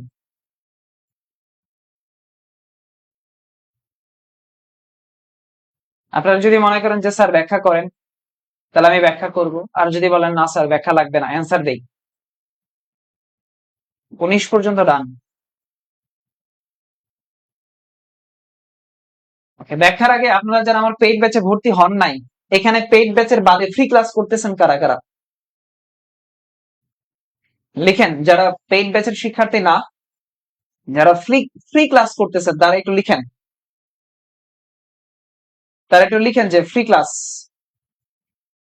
বা নট অ্যাডমিটেড, লিখেন নট অ্যাডমিটেড, কিছু একটা লিখেন, আমি বুঝবো তাহলে। যারা পেইড ব্যাচের শিক্ষার্থী ছাড়া এখানে আছেন তারা একটু লিখেন যে ফ্রি ক্লাস অথবা নট অ্যাডমিটেড। পেইড ব্যাচ ছাড়া যারা, পেইড ব্যাচের গুলোকে বলি নাই, লিখেন পেইড ব্যাচের। স্যার আমি গত বছর ছিলাম, তাহলে এই বছর নাই কেন তুমি? ও আচ্ছা, তুমি তো চান্স পেয়ে গেছো, তুমি তো খুলনা ইউনিভার্সিটি না রাজশাহীতে চান্স পেয়েছো, সামিয়া ইসলাম আইসি চান্স পেয়েছো। আর এই পেইড ব্যাচ ছাড়া যারা আছেন তারা লিখেন, সব পেইড ব্যাচের মানুষরা কমেন্ট করতেছে, লিখেন ফ্রি ক্লাস নট অ্যাডমিটেড, লিখেন নট অ্যাডমিটেড, নট অ্যাডমিটেড লিখেন যারা আছেন তারা। এই বাঙালি আসলে বোঝে কম। আমি বলছি ফ্রি ক্লাস যারা করতেছে, পেইড ব্যাচে বাদে শিক্ষার্থী যারা আছে তোমরা কমেন্ট করো। ওই বলছে তোমাকে বাংলার জায়গায় বাংলা দাগাইতে, তুমি বাংলার জায়গায় জিকে দেখাচ্ছ। বাঙালি একটু বোঝে বেশি। ফ্রি ক্লাস লিখেন, ফ্রি ক্লাস লিখেন, ফ্রি ক্লাস, তাহলে আমি বুঝবো। ফ্রি ক্লাস, এই তো লাইনে আসছে, এখন লাইনে আসছে, বকা দিলে মানুষ লাইনে আসে।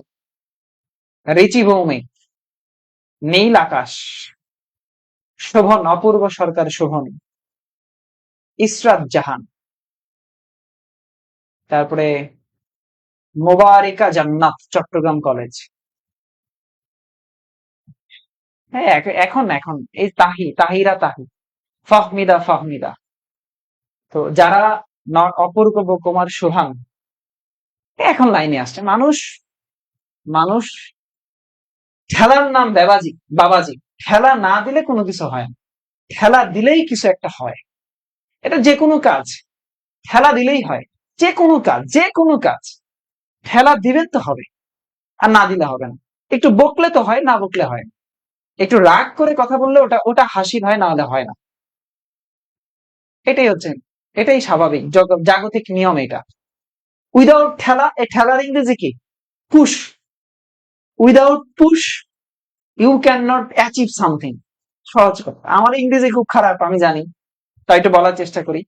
পুশ না করলে কিছু হয় না। হ্যাঁ, এটা হচ্ছে সহজ কথা।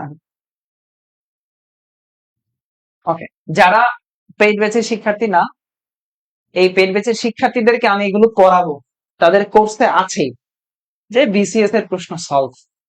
আমাদের যে কোর্স প্ল্যান আছে সেই কোর্স প্ল্যান একদম লাস্টে আছে বিসিএস এর কোশ্চেন সলভ, ঢাবির কোশ্চেন সলভ, রাবির কোশ্চেন সলভ, চট্টগ্রামের কোশ্চেন সলভ। মানে চিন্তা করেন, ঢাবির 15 বছরের কোশ্চেন সলভ করবো, রাবির 15 বছর, জাবির 15 বছর, তারপরে গুচ্ছের আগে যেগুলো আছে সেগুলো, এগুলো সলভ করব। মানে ভাবতে পারেন কত কোশ্চেন সলভ করব আমরা, পেইড ব্যাচে করবো এটা। এরপরেও যারা ফ্রি ক্লাস করছেন তাদের যেন উপকার হয়, ফ্রি শিক্ষার্থী যারা ক্লাস করেন তাদের জন্য উপকার হয়, তাদের জন্য আমি এই ক্লাস নিচ্ছি। এগুলো আমি পেইড ব্যাচে পড়াবো, আবার নিব। ফ্রি ক্লাসের শিক্ষার্থীদের জন্য আমি আবার এগুলো পড়াচ্ছি। কেন পড়াই ভাই? বোঝানোর চেষ্টা করতেছি যে টপিকটা বোঝেন, যেন পড়তে পারেন বাসায় এই টপিকগুলো। এখন যারা ফ্রি ক্লাস করেন, যারা এখনো পেইড ব্যাচে ভর্তি হন নাই, তাদের জন্য ঘোষণা, আমার যে পেইড ব্যাচ আছে সে পেইড ব্যাচে ভর্তি হইতে পারে। 1020 টাকা কোর্স ফি, আপনাকে ইনশাআল্লাহ পড়াবো আপনার অ্যাডমিশন পর্যন্ত। অ্যাডমিশন পর্যন্ত আপনাকে পড়াবো। এরপরেও আপনারা যদি মনে করেন কেউ যে স্যার আমি আপনার কাছে বিসিএস এর জন্য পড়বো, তাহলে আপনি আমার কাছে বিসিএস এর জন্য পড়তে পারেন। এবং আমার এমন অনেক শিক্ষার্থী আছে, যারা অ্যাডমিশনের চান্স পেয়েছে, অলরেডি বলে ভাই আমি আপনাকে ছাড়বো না, 4 বছর আমি আপনার কাছে জিকে করবো। বলে প্রতি বছরে আপনার যতগুলো জিকে ব্যাচ হবে আপনি আমাকে ঢোকাবেন ওই ব্যাচ, টাকা পয়সা নিয়ে কোনো টেনশন নাই, আপনার ফি যা আছে আমি আপনাকে দিব, বাট আমি চর্চার মধ্যে থাকবো। সো দেখেন, আমি এটাই বলতে চাই যে যারা ফ্রি ক্লাস করতেছেন সময় নষ্ট করবেন না। ইনশাল্লাহ আমি আপনাকে বুকে হাত দিয়ে বলতে পারি, এবং আপনাকে এতটুকু বলতে পারি যে পেইড ব্যাচের ক্লাস করলে ইনশাল্লাহ আপনার সাধারণ জ্ঞানের কোনো প্রবলেম থাকবে না। পেইড ব্যাচের কোশ্চেন সলভ ক্লাস করলে প্রবলেম থাকবে না, এক্সাম দিলে কোনো প্রবলেম থাকবে না। আগামী 4টা মাসের অথবা 5টা মাসের সাধারণ জ্ঞানের দায়িত্বটা শুধু আমাকে একবার একটু দেন, আমাকে একটু ট্রাস্ট করেন, আমাকে একটু ট্রাস্ট করে বিশ্বাস করে আমাকে একটু দায়িত্বটা দেন যে ভাই আপনি আমাকে সাধারণ জ্ঞানটা পড়াইয়া দেন ভালো করে। আমি আপনাকে ইনশাল্লাহ কথা দিলাম, আপনি সাধারণ জ্ঞান ক্লাস যদি আমার রেগুলার করেন, আপনি যদি আমার সাধারণ জ্ঞান ক্লাস রেগুলার করেন, আপনি যদি আমার কোনো ক্লাস মিস না দেন, কোনো এক্সাম মিস না দেন, তাহলে আপনি যদি ঢাবি ক্যান্ডিডেট হন তাহলে 30-এর মধ্যে আপনি 25 অনায়াসে পাবেন। অনায়াসে, আমি গ্যারান্টি লিখে দিব, স্ট্যাম্প পেপারে লিখে দিব যে ভাই আপনি 25 পাবেন যদি আপনি আমার রেগুলার ক্লাস করেন। আর আপনি আমার কোর্সে ভর্তি হয়েছেন কিন্তু রেগুলার ক্লাস করেন না, তাহলে আপনি পাবেন না, হুদাই লাভ নাই, হুদাই লাভ নাই। আমার কোর্সে এরকম প্রতি বছরে 1000-1500 ভর্তি হয় স্টুডেন্ট, সবাই চান্স পায় না, সবাই জিকেতে ভালো করেও না। কেন করে না? কারণ আমি পরে এরকম 1500, গত বছর 1900 শিক্ষার্থী পড়িয়েছি, 1900 টোটাল, শুধু জিকে পড়িয়েছি। এর মধ্যে সবাই চান্স পায় নাই, সবাই জিকেতে ভালো করে নাই। কেন করে নাই? কারণ হলো সবাই আমার রেগুলার ক্লাস করে নাই। আমি ক্লাস নিয়েছি, ওর মনে ভাল লাগে নাই আর ক্লাস, ও ভাবছে ও আর পারতেছি না, নিতে ভাই এত পড়ায়, আমার পক্ষে অ্যাডমিশন হবে না, আমি ছেড়ে দিলাম। আর এই হতাশ, তো এই হতাশ হয়ে গেলে পেইড ব্যাচে ভর্তি হয়ে ক্লাস না করলে আপনাকে আমি চান্স পাওয়াইতে পারবো না, আল্লাহ খোদাও পারবে না। আপনি পেইড ব্যাচে ভর্তি হইলেন কিন্তু ক্লাস করেন না, পেইড ব্যাচে ভর্তি হইলেন এক্সাম দেন না, তা আল্লাহ খোদাও আপনাকে পারবে না, মা বাবাও পারবে না, টাকা দিয়েও সম্ভব না। যে সরকার আসছে টাকা দিয়েও অ্যাডমিশন নিতে পারবেন না। So be careful. যারা ভর্তি হবেন ক্লাস করতে হবে, আর যারা ভর্তি হবেন তারা ওই যে নিচের দেওয়া নাম্বার আছে 01793635815, এখানে হোয়াটসঅ্যাপ করেন এখনই যে ভাইয়া স্যার আমি আজকেই ভর্তি হব, কালকেই ভর্তি হব, বা আমি ভর্তি হতে চাই 2 দিনের মধ্যে, আপনি আমাকে করেন, অ্যাড করে দিন। মিথ্যা কথা বলি না, সত্যি কথা বলার চেষ্টা করি যতটুকু পারি। দেয়ালে পিঠ ঠেকে গেলে মাঝে মাঝে 2-4টা মিথ্যা বলতে হয়। মুক্তিযুদ্ধ জাদুঘর ঢাকার কোন এলাকায় অবস্থিত? এটা পারবেন। দেখেন, এই মুক্তিযুদ্ধ জাদুঘর 1996 সালে সেগুন বাগিচায় এটা প্রতিষ্ঠিত হয়েছিল। 1996 সালে সেগুন বাগিচা এটা প্রতিষ্ঠিত হয়। পরবর্তীতে 2017 সালে এটা ঢাকার আগারগাঁওয়ে স্থানান্তর করা হয়। আগারগাঁয়ে স্থানান্তর করা, এটা বর্তমানে আগারগাঁয়ে আছে। কোথায় আছে? ঢাকার আগারগাঁয়ে। কোথায় আছে? ঢাকার আগারগাঁয়ে।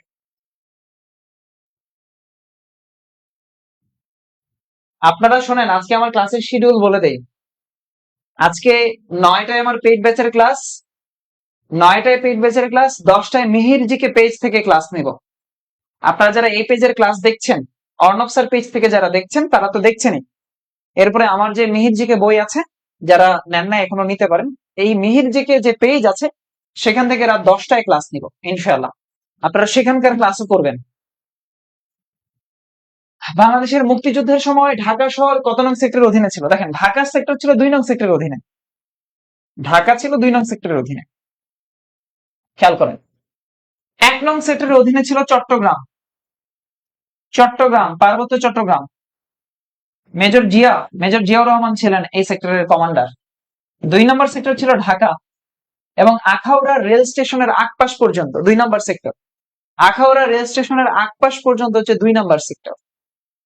আখাউড়া রেল স্টেশন আগ পর্যন্ত 2 নম্বর সেক্টর।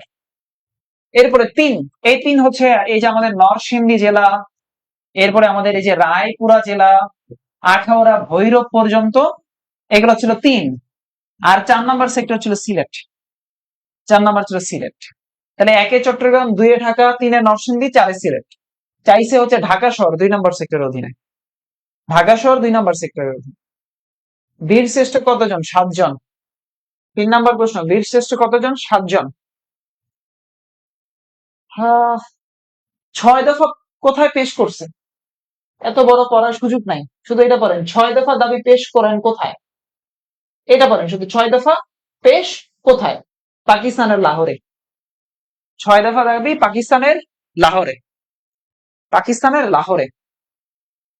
পাকিস্তানের লাহোরে। বাংলাদেশের সংবিধানের 21-এর 2 ধারা অনুচ্ছেদে বলা হয়েছে সকল সময়ে দেশ চেষ্টা করা প্রজাতন্ত্রের কর্মে নিযুক্ত প্রত্যেক। পড়েন তো, আপনার অ্যান্সার দেন তো ভাই, আমার কাহিল লাগছে, আপনার অ্যান্সার দেন। 5 নম্বর প্রশ্নের অ্যান্সার দেন। 5 সংবিধান রিলেটেড কোশ্চেন সংবিধান রিলেটেড প্রশ্ন, সংবিধান রিলেটেড। 5 নম্বর প্রশ্ন। 5 মনে নাই? জনগণের সেবা করিবার, সকল সময়ে জনগণের সেবা করিবার চেষ্টা করা প্রজাতন্ত্রের কর্মে নিযুক্ত প্রত্যেক ব্যক্তির কর্তব্য। ওকে, দেখেন, সকল সময়ে জনগণের সেবা করিবার চেষ্টা করা প্রজাতন্ত্রের কর্মে নিযুক্ত প্রত্যেক ব্যক্তির কর্তব্য। প্রজাতন্ত্রে যারা নিয়োগ, সিভিল সার্ভেন্ট যারা আছেন, আমরা সার্ভেন্ট অফ স্টেট, যারা সরকারি চাকরিজীবী, যারা জনগণের সেবা করবে, জনগণের কর্মচারী, কোনো রাজা বাচ্চা না, কোনো বিসিএস ক্যাডার কোনো রাজা বাচ্চা না, তিনি জনগণের কর্মচারী। জনগণের কাজের জন্য তাকে রাখা হয়েছে, জনগণের কাজের জন্য রাখা হয়েছে। So be careful. যারা বিসিএস পরীক্ষা দিয়ে উত্তীর্ণ হবেন ভাই, আপনারা মাঝে মাঝে চিন্তা করবেন, আমি জনগণের টাকায় চলি, জনগণের ট্যাক্সের টাকায় আমার ইনকাম হয়, আমি সার্ভেন্ট, হচ্ছে গভর্নমেন্টের সার্ভেন্ট, জনগণের সার্ভেন্ট। এর বাইরে আমার আর কোনো পরিচয় নাই, এর বাইরে ব্যক্তিগত পরিচয় সেটা। আসেন 6 নম্বর প্রশ্ন, বাংলাদেশের প্রধানমন্ত্রী হতে গেলে বয়স লাগবে কত বছর? এতবার আসছে, এতবার। কখনো হয়েছে ভোটার, কখনো হলো রাষ্ট্রপতি, কখনো স্পিকার, কখনো প্রধানমন্ত্রী। আমি যত কোশ্চেন অ্যান্সার করলাম এর মধ্যে 40% কোশ্চেনই রিপিট। সরকার সবচেয়ে বেশি সরাসরি কি বলে, বাংলাদেশ কোন দেশ থেকে সরাসরি সবচেয়ে বেশি সরাসরি বৈদেশিক বিনিয়োগ? আচ্ছা, বৈদেশিক বিনিয়োগ করে কোন দেশ, ইনভেস্ট করে সবচেয়ে বেশি কোন দেশ? যুক্তরাষ্ট্র। বাংলাদেশের সবচেয়ে বেশি বিনিয়োগ করে যুক্তরাষ্ট্র। বাংলাদেশের সবচেয়ে বেশি বিনিয়োগ করে যুক্তরাষ্ট্র। আবার জাপান দিয়ে না, জাপান সহায়তা করে। বাংলাদেশের ইনভেস্ট করে সবচেয়ে বেশি যুক্তরাষ্ট্র তৈরি পোশাক শিল্পে, আর বাংলাদেশকে সবচেয়ে বেশি সহায়তা দেয় হচ্ছে জাপান। বর্তমানে বাংলাদেশে কয় স্তর বিশিষ্ট স্থানীয় সরকার বিদ্যমান? এটাও বলেছি। এই যে 7-এর অ্যান্সার একজন দিছে, তাহি না কে যেন দিছে 7-এর অ্যান্সার, আমি দেখছি, দাঁড়াও বের করি। 7-এর অ্যান্সার এ কে যেন দিল, এটা তাহিরা তাহি নাকি কে যেন, দেখে রাখে কিন্তু। জাপান বাংলাদেশকে সহায়তা করে, জাপানের সংস্থা জাইকা সহায়তা করে। যুক্তরাষ্ট্র সবচেয়ে বেশি ইনভেস্ট করে বাংলাদেশ। বাংলাদেশে বর্তমানে কয় স্তর বিশিষ্ট স্থানীয় সরকার বিদ্যমান? অনেকবার পড়াইছি। স্থানীয় সরকার ব্যবস্থা হচ্ছে 3 স্তর বিশিষ্ট, ইউনিয়ন পরিষদ, উপজেলা পরিষদ, জেলা পরিষদ। আর শহরাঞ্চলে 2 ধরনের, এটা হচ্ছে পৌরসভা, একটা সিটি কর্পোরেশন। পৌরসভা, একটা সিটি কর্পোরেশন। জনাব এফ আর খান, ফজলুর রহমান খান বাংলাদেশের জন্য গৌরব, তিনি কি ছিলেন?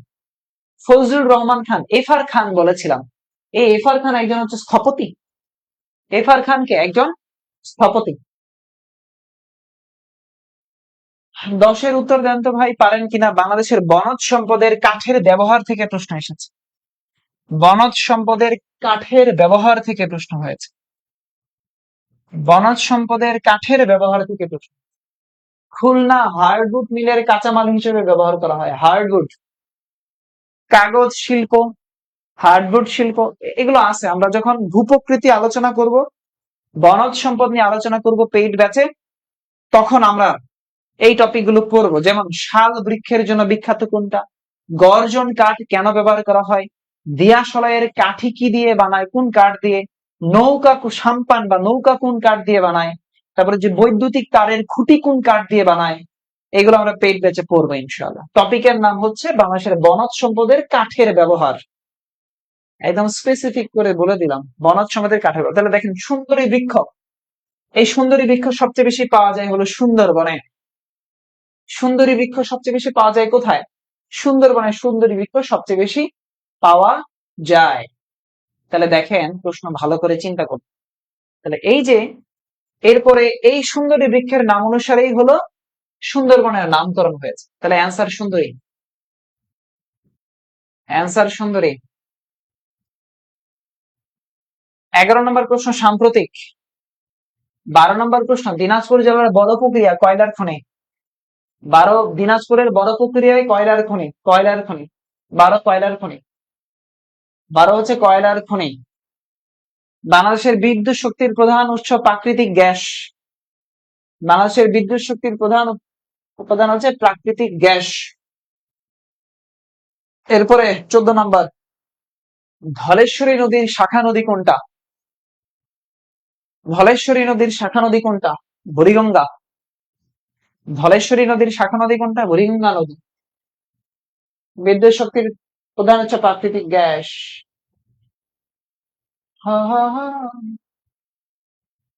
ডান। আচ্ছা,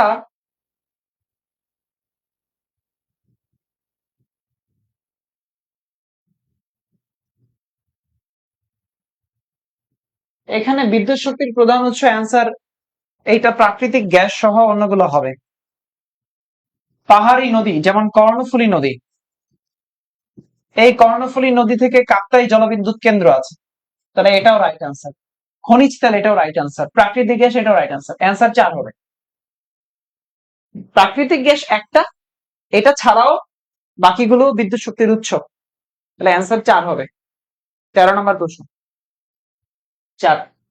কারণ পাহাড়ি নদী ওই যে কর্ণফুলী নদী, কাপ্তাই জলবিদ্যুৎ কেন্দ্র উৎপাদন হয় প্রাকৃতিক জল বিদ্যুৎ কেন্দ্র। খনিজ তেল থেকে হয়, প্রাকৃতিক গ্যাস থেকে হয়। 17 বিসিএস 17, বিসিএস 17, বিসিএস 17 আসেন।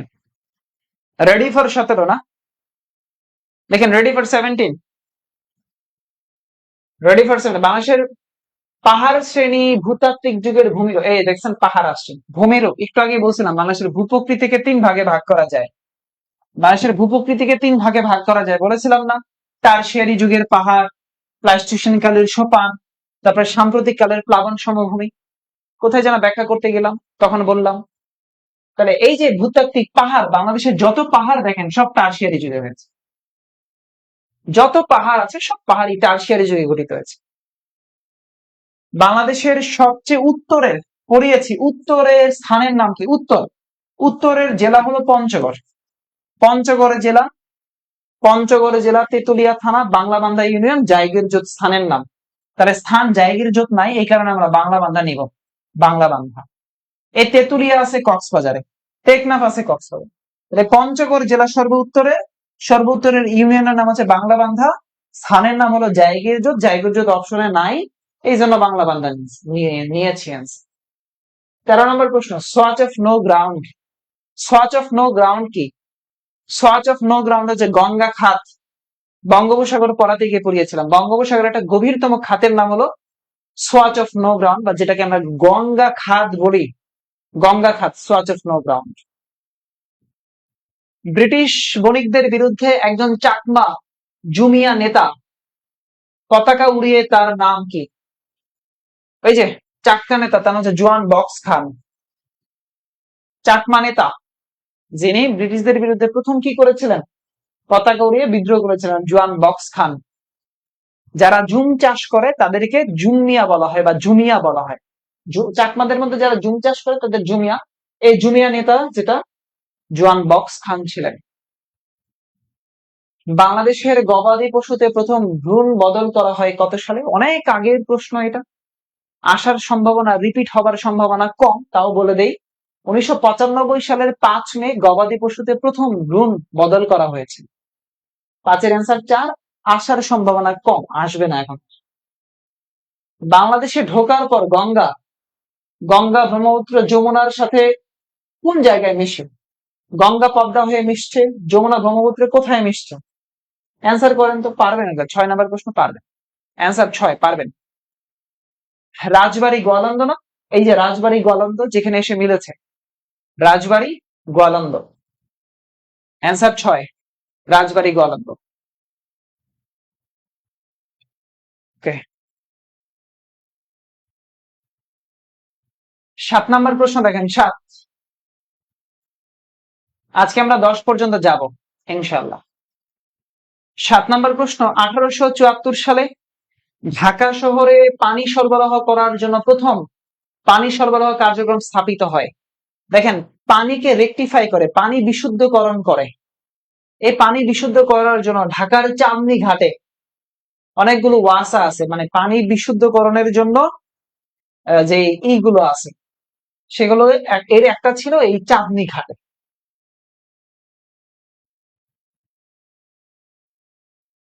7, 7-এর 2। 8 নাম্বার প্রশ্ন অনেকবার পড়িয়েছি, 8 নাম্বার প্রশ্ন অনেকবার পড়িয়েছি, অনেকবার ব্যাখ্যা করেছি। 8 নাম্বার প্রশ্ন দেখেন, বলছে ঢাকার বড় কাটরা ছোট কাটরা কোথায় আছে? বলছি যে এই বড় কাটরা নির্মাণ করছে শাহ সুজা, আর ছোট কাটরা নির্মাণ করছে শায়েস্তা খান। দুইটাই আছে ঢাকার চকবাজারে। এবং এমনও বলেছি এই কাটরা মানে হচ্ছে আশ্রয়, মানে এই কাটরা হচ্ছে বিশ্রামাগার, কখনো এটা প্রশাসনিক কাজে ব্যবহার করা হতো। তাহলে 8-এর ঢাকার ছোট কাটরা বড় কাটরা চকবাজারে। চকবাজার ঢাকায়ও আছে, চকবাজার চট্টগ্রামেও আছে, কিন্তু মাথায় রাখতে হবে চকবাজার। কেউ মালায় কেউ তসবি গলায়, তাই তো জাত ভিন্ন বলায়। আমি গান গেয়ে গিয়ে বলেছিলাম, জাত গেল বলে একই আজব কারখানা, জাত গেল। কেউ মালা কেউ তসবি গলায়, তাই তো জাত ভিন্ন বলায়। বলেছিলাম কুষ্টিয়ার ছেউরিয়ায় লালন শাহর মাজার আছে। অ্যান্সার কুষ্টিয়া, লালন শাহ। ক্লাসে যারা মনোযোগী ছিলেন তারা পারবেন আশা করি। বাংলাদেশকে স্বাধীন দেশ হিসেবে স্বীকৃতি দানকারী দ্বিতীয় দেশের নাম ভারত। পড়বো না আমরা, স্কিপ। ভারত নিয়ে পড়বো না।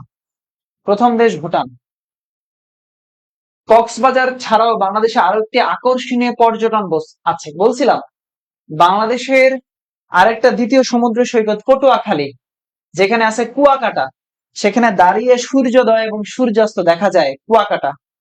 পর্যটন হলিডে হোমস বানানো হচ্ছে এই কুয়াকাটা। তাহলে কোথায় আছে পটুয়াখালীর এই কুয়াকাটা? পটুয়াখালীর কুয়াকাটা।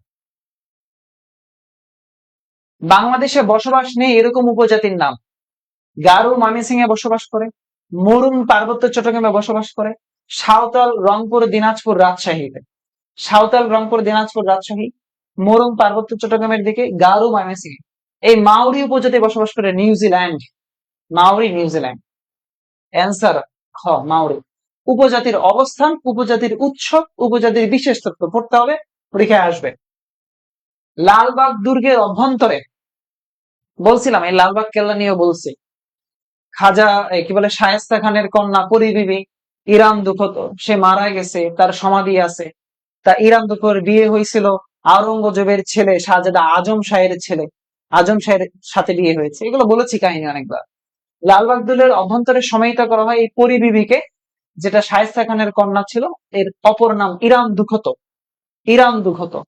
আসল নাম হলো ইরান দুখত, আসল নাম চেয়েছে ইরান দুখত। অনেকবার পড়ে গেছে। ও, 14 নম্বর প্রশ্ন লাগবে না, 14 লাগবে না, স্কিপ। বাংলাদেশের অতি পরিচিত খাদ্য গোল আলু কোথা থেকে আসছে? 15 ক, ইউরোপের হল্যান্ড থেকে গোল আলু আসছে। ইউরোপের হল্যান্ড থেকে গোল আলু আসছে। আমি আজকের এই ক্লাসটাতেই একদম 10 পর্যন্ত শেষ করতে চাই। 10। 16 নম্বর প্রশ্ন আপনারা পাবেন, কাপ্তাই থেকে প্লাবিত হওয়া। দেখেন তো, বলছিলাম না এই কাপ্তাই কোথায় আছে? কাপ্তাই রাঙামাটিতে। তা রাঙামাটিতে একটা ভ্যালি আছে, নাম হলো Sajek, Sajek valley, Vengi valley, Mainimukhi valley. কোথায় আছে? রাঙামাটি। বলে Sajek valley, Vengi valley, Mainimukhi valley কোথায় আছে? রাঙামাটিতে। 16-র অ্যান্সার কি? Vengi valley. Vengi valley, 16 answer Vengi valley. এরপরে চা। 17 নম্বর প্রশ্ন, চা। এই চা নিয়ে অনেকবার পড়িয়েছি। বাংলাদেশের প্রথম চায়ের চাষ করা হয় চায়ের সিলেট, তাহলে এই সিলেটের মালনী ছড়ায়। চায়ের প্রথম চাষ হয় সিলেটের কোথায়? মালনী ছড়ায়। সিলেটের জাফলং এ লেক আছে। তামাবিল সীমান্তবর্তী জায়গা। খাগড়াছড়িতে আলুটিলা পাহাড় আছে। সিলেটের মালনী ছড়ায়। স্টেপস ভাস্কর্য সিউল অলিম্পিকের পার্কে স্থান পেয়েছিল। এই ভাস্কর্যে, ভাস্করকে স্টেপস ভাস্কর্য, পরীক্ষা আসে এটা মাঝে মাঝে। কোশ্চেন নাম্বার 18, স্টেপস ভাস্কর্য শিল্পী হামিদুজ্জামান খান। 18 নম্বর কোশ্চেনটা আসে মাঝে মাঝে, খুব কম, ওই বছরে আলোচিত হয়েছিল। স্টেপস ভাস্কর্য যেটা হামিদুজ্জামান খান বানিয়েছে, সিউল অলিম্পিকে এটা ছিল। 18 ডান। 19, তত্ত্ববোধিনী পত্রিকা। বলছিলাম পত্রিকা থেকে একটা কোশ্চেন পাবে না। এটা জাহাঙ্গীরনগরে পরীক্ষা দিলে পাবেন, আর বিসিএস এ পরীক্ষা দিলে পাবেন, আর চবিতে পরীক্ষা দিলে পাবেন। তত্ত্ববোধিনী পত্রিকা 1843 সালে প্রকাশিত হয়। 1843। কত সাল? 1843। কোশ্চেন, বিসিএস 15 ডান। বিসিএস 15 ডান। আপনারা আপনারা বিসিএস 16-র 1, 2, 3 উত্তর করবেন। 16-র 1, 2, 3 করবেন। বিসিএস 16, 1, 2, 3 উত্তর করেন।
ওকে, আমরা বিসিএস 16-তে আছি। ইউরোপীয় বণিকদের মধ্যে সর্বপ্রথম কারা এসেছিল? ইউরোপীয় বণিকদের মধ্যে সর্বপ্রথম আসছিলেন এই পর্তুগিজরা। জিয়া সার কারখানায় উৎপাদিত সারের নাম কি? ইউরিয়া সার। বাংলাদেশের জাতীয় পতাকার ডিজাইনার কে? পটুয়া কামরুল হাসান। রাষ্ট্রপতি শাসিত সরকারের পরিবর্তে সংসদীয় সরকার ব্যবস্থা চালু হয় সংবিধানের 12তম সংশোধনীর মাধ্যমে। ওই যে দ্বাদশ সংশোধনী একে অপরের বিপরীত। 5, কোন নগরী মুঘল আমলে সুবা বাংলার রাজধানী ছিল? তাহলে মুঘল আমলে ঢাকা সুবা বাংলার রাজধানী ছিল। 1610 সালে জাহাঙ্গীরনগর হয়েছিল। স্বাধীন বাংলাদেশে 100 টাকার নোট প্রথম কবে চালু হয়? বাংলাদেশে প্রথম টাকার নোট কবে ছাপানো হয়? 6 নাম্বার কোশ্চেন। 1972 সালে 4 মার্চ। 1972 সালের 4 মার্চ মানুষের কাছে এই টাকাটা ছাপানো হয়, আর 5 তারিখে মানুষের হাতে এই টাকাটা পৌঁছায়। 6 নাম্বার 4 মার্চ 1972 মানুষের হাতে পৌঁছায় 5 তারিখে। স্বাধীন বাংলাদেশকে মার্কিন যুক্তরাষ্ট্র স্বীকৃতি দেয় কবে? যুক্তরাষ্ট্র কবে স্বীকৃতি দিয়েছে? মার্কিন যুক্তরাষ্ট্র স্বীকৃতি দেয় 4 এপ্রিল 1972 সালে। 4 এপ্রিল 1972 সালে মার্কিন যুক্তরাষ্ট্র স্বীকৃতি দেয়। 8 নাম্বার প্রশ্ন, জাতীয় সংসদে উপজেলা বাতিল বিলটি কখন পাশ করা হয়েছিল? উপজেলা যে বাতিল বিলটা, লাগবে না তাও বলে দেয়। 8 নাম্বার প্রশ্নের উত্তর হচ্ছে 1992 সালে এরশাদের সময়টাতে। ওই সময়টাতে। 9 নাম্বার, ঢাকা পৌরসভা কবে হয়েছিল? এই পৌরসভা নিয়ে প্রশ্ন পাবে না তো। 1886 সালে ঢাকা পৌরসভা হয়। 64 সালে ঢাকা প্রথম পৌরসভা হয়। লালবাগ কেল্লা স্থাপন করেন কে? ওই যে শায়েস্তা খান। লালবাগ কেল্লা শায়েস্তা খান, যার ভেতরেই পরিবিবির মেয়ে সমাহিত হয়েছিল। শায়েস্তা খান। এই শায়েস্তা খান ছিলেন আওরঙ্গজেবের মামা। শায়েস্তা খান ছিলেন আওরঙ্গজেবের মামা।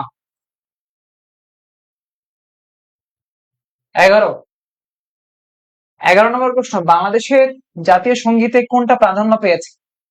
জাতীয় সঙ্গীতে কোনটি প্রাধান্য পেয়েছে? ওই যে বাংলার প্রকৃতির কথা, 25 লাইনে প্রকৃতির কথা। বাংলার প্রকৃতির কথা 25 লাইনে।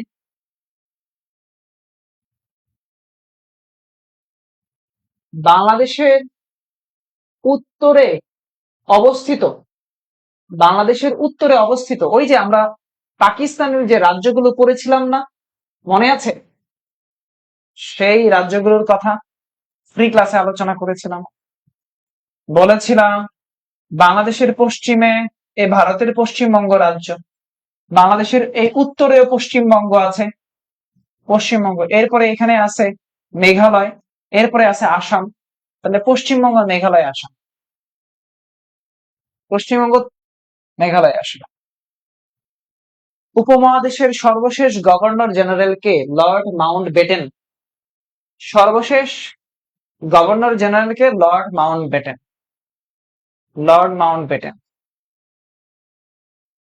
কোশ্চেন নাম্বার 14 নম্বর কোশ্চেন আসেন। অভ্যন্তরীণ কন্টেনার ডিপো দুইটা জায়গায় আছে, এটা হলো ঢাকাতে আর একটা চট্টগ্রামে। অ্যান্সার দুইটাই হবে। অভ্যন্তরীণ কন্টেনার ডিপো আছে দুইটা জায়গায়, ঢাকাতেও আছে আর চট্টগ্রামেও আছে। কোশ্চেন নাম্বার 15টা স্কিপ করলাম, এটা সাম্প্রতিক কোশ্চেন। সমকাল পত্রিকার সম্পাদক কে ছিলেন? পারবেন অ্যান্সার? কোশ্চেন 16, সমকাল পত্রিকার সম্পাদক। অ্যান্সার করেন 16-4 সিকান্দার আবু জাফর সমকাল পত্রিকার সম্পাদক ছিল। কর্কট ক্রান্তি রেখা বাংলাদেশের উপর দিয়ে, অর্থাৎ মধ্যখান দিয়ে গেছে বাংলাদেশের কর্কট ক্রান্তি রেখা। বাংলাদেশের মধ্য দিয়ে কর্কট ক্রান্তি রেখা বা ট্রপিক অফ ক্যান্সার বলি আমরা এটাকে, ট্রপিক অফ ক্যান্সার। কর্কট ক্রান্তি রেখা বা ট্রপিক অফ ক্যান্সার, সমকাল পত্রিকা, সিকান্দার আবু জাফর। 18 নম্বর কোশ্চেনটা 1994-95 সালের বাজেট। দেখেন, আপনার জন্মের আগের কোশ্চেন আমি সলভ করতেছি। আপনি যেই কালে জন্মান নাই, আমি তো আপনাদেরকে এটাই বলি, যেই কালে আপনি জন্মান নাই, আপনার মা বাবারা চাকরির জন্য ট্রাই করতেছিল, সেই কালের কোশ্চেন সলভ করতেছে। বুঝাইতে পারলাম? যেই কালে আপনারা জন্মান নাই, সেই কালের বিসিএস এর কোশ্চেন সলভ করতেছে আপনার মা বাবা। সে আপনার মা বাবার আদিকাল থেকেই আসতেছে। যে সমকাল পত্রিকার সম্পাদক, এটা আপনি পাল্টাইতে পারবেন? আপনার মা বাপের আদিকাল থেকে আসতেছে কন্টেনার পারবেন? বাংলাদেশের কি কি রাজ্য আছে পাল্টাইতে পারবেন? তো আপনারা আমাকে মাঝে মাঝে বলেন জেনারেল নলেজ কি চেঞ্জ হয়ে যাবে নাকি? কেন বলেন? লজ্জা করে না? বাংলাদেশের দীর্ঘতম রেল সেতু হার্ডিঞ্জ ব্রিজ। দীর্ঘতম রেল সেতু হচ্ছে তখন ছিল হার্ডিঞ্জ ব্রিজ। যাই হোক, চাকমা শরণার্থীদের লাগবে না, 20 নম্বর কোশ্চেনও লাগবে না, 21 নম্বর লাগবে। বাংলা একাডেমি কবে প্রতিষ্ঠিত হয়? 1955 সালে বাংলা একাডেমি প্রতিষ্ঠিত হয়। ভাষা আন্দোলনের ফলে প্রতিষ্ঠিত হওয়া যে মানে প্রতিষ্ঠান, মানে ভাষা আন্দোলনের ফলে প্রতিষ্ঠিত হয় একটা প্রতিষ্ঠানে হলো বাংলা একাডেমি। আর ভাষা আন্দোলনের প্রথম সংগঠনের নাম হলো তমুদ্দুন মজলিস। ভাষা আন্দোলনের প্রথম প্রতিষ্ঠান বাংলা একাডেমি, ভাষা আন্দোলনের প্রথম সংগঠনের নাম হলো তমুদ্দুন মজলিস। 21-এর পরে আসেন তো দেখি আর আছে কিনা।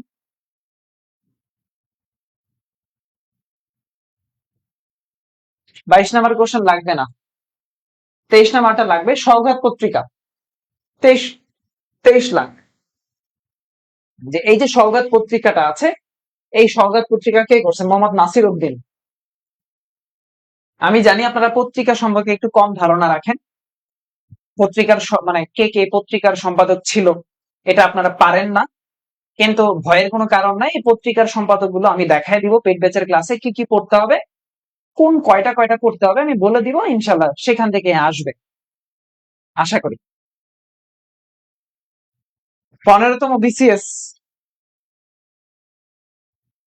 15তম বিসিএস, সেই 15তম বিসিএস এর প্রশ্ন আসছে বাংলাদেশের ভূ উপগ্রহ কেন্দ্র কয়টা? 4টা। বাংলাদেশের ভূ উপগ্রহ কেন্দ্র কয়টা আছে? 4টা। আপনারা অ্যান্সার করেন ভাই, নাকি আজকে এতটুকুই থাকবে? আমরা আজকে 15 পর্যন্তই রাখি নাকি? এরপরে আবার 15 থেকে 10 পর্যন্ত যাব, আবার 15 থেকে 10 পর্যন্ত যাব, কি বলেন? সলভ বুঝে বুঝে করলেন কিনা এটা আমাকে বলেন। আমি যে সলভ করালাম আপনাকে, আমি যে আপনাকে সলভ করালাম, এটা কি বুঝে বুঝে সলভ করেছেন? আপনি বুকে হাত দিয়ে বলেন তো ভাই, আপনি বুকে হাত দিয়ে বলেন যে আপনি যে আগের বছর বা সেকেন্ড টাইম যারা আছেন, আগে যে অনলাইন ক্লাস করেছেন বা অফলাইন ক্লাস করেছেন, সেখানে আপনাকে বিসিএস এইভাবে ধরে ধরে 4টা অপশন ব্যাখ্যা করে পড়িয়েছে কিনা, একদম মন থেকে বলেন। যদি পড়ায় থাকে বলেন হ্যাঁ ভাই পড়াইছে, আর যদি না পড়িয়ে থাকে বলেন যে ভাই না আমরা আসলে এইভাবে পড়ি নাই কখন। বলেন। আপনি যদি সেকেন্ড টাইম কোনো না কোনো কোর্সে তো করেছেন, কোনো না কোনো জায়গায় ক্লাস করেছেন, সেখানে কি এইভাবে বিসিএস এর প্রত্যেকটা জায়গা ধরে ধরে করানো হয়েছিল? করেছেন? যদি করে থাকেন হ্যাঁ ভাই করেছি। যদি স্যার পড়ায় থাকে তাহলে বলেন হ্যাঁ পড়িয়েছি, হ্যাঁ স্যার পড়েছিলাম। নিজে না, স্যার পড়াইছে কিনা। আর যদি না থাকে পড়ায় থাকে তাহলে একটু বলেন। আমি আপনার কয়েকটা গুরুত্বপূর্ণ কথা বলবো, কমেন্ট করে। লজ্জার কিছু নাই যে স্যার পড়ায় নাই আমাদেরকে এভাবে, লজ্জার কোনো কিছু নাই। ভাইয়া সেই কথা বললেন না, মনে পড়লে বুক ফেটে যায়। হ্যাঁ, না পড়িনি ভাইয়া। ফাহমিদা ভাইয়া কমার্সের জন্য চট্টগ্রাম ভার্সিটির ডি ইউনিটটা কতটা সিট আছে এটা তো জানি না বোন, দেখতে হবে। ব্যাখ্যা এতটা বিস্তারিত, তবে ব্যাখ্যা অল্প করেছিল। তাসমিরা বলছে না, রাশিদুল ইসলাম না।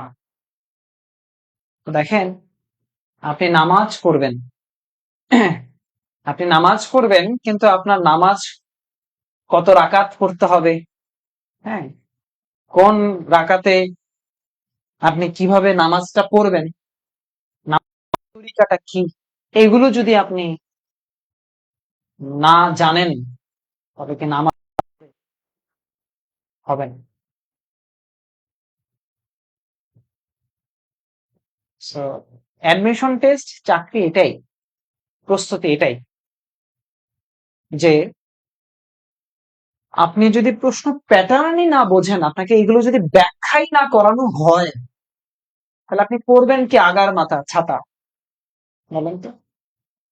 আপনি ঢাবিতে পরীক্ষা দিবেন, সেই ঢাবির প্রশ্নই যদি ধরে ধরে ব্যাখ্যা না করানো হয় 15 বছরের, তাহলে হবেটা কি? আপনি জাহাঙ্গীরনগরে পরীক্ষা দিবেন, জাহাঙ্গীরনগরের কোর্সে ভর্তি হইলেন বা টিচারের কাছে পড়লেন, সেখানে আপনাকে করানোই হলো না, কি হবে? আপনি বিসিএস এর প্রস্তুতি নিচ্ছেন, ভাই আমি বিসিএস এর প্রস্তুতি নিব, কারণ আপনি বিসিএস এর বিগত বছরের কোশ্চেন গুলো ব্যাখ্যা করে যদি পড়তেই না পারে, আপনাকে সলভই না করানো হয়, যদি বলাই না হয় এই ভূপ্রকৃতিটা কেন, ভূ স্যাটেলাইট কেন্দ্র কয়টা আছে, চারটা, চারটা কোথায় কোথায় আছে, এটা ব্যাখ্যাই যদি না করে, তাহলে আপনি কি হলো? হলো। এই কথা আসলে কেউ বোঝে না, 24 ব্যাচের শিক্ষার্থীও বুঝবে না, 25 ব্যাচের শিক্ষার্থীও বুঝবে না, কারণ তখন তাদের পাংখা গজায়, তখন অনলাইনে কিছু কিছু মানুষ এসে শুধু দেখায় Dhaka university, Dhaka university, Dhaka university, Curzon হল, কার্জন হল, কার্জন হল, এগুলো দেখে টিচারদের ওই ধরনের কথা শুনে এরা ডাইভার্ট হয়ে যায়।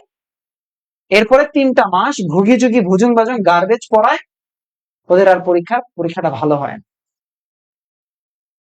শুধু বলে এইসব কমেন্ট করো, কমেন্ট করো, কমেন্ট করো, এটাই হয়। যদি বলেন যে না ভাই এটা হয় না, তাহলে আমাকে বলেন, আমি ক্লাস বন্ধ করে দিব, এটাই হয়। সো এই কমেন্ট করো, কমেন্ট করো, ভুগি চুগি দিয়ে, হালকার উপর ঝাপসা দিয়ে অ্যাডমিশন টেস্ট বা চাকরির পরীক্ষার প্রস্তুতি হয় না। আপনাকে পড়তে হবে basic to advance, deep deep লেভেলের আলোচনা পড়ে যেতে হবে, তাই এটাই সত্যি কথা। আর যদি এভাবে পড়তে না পারেন, টাফ হয়ে যাবে, টাফ, কষ্ট হয়ে যাবে।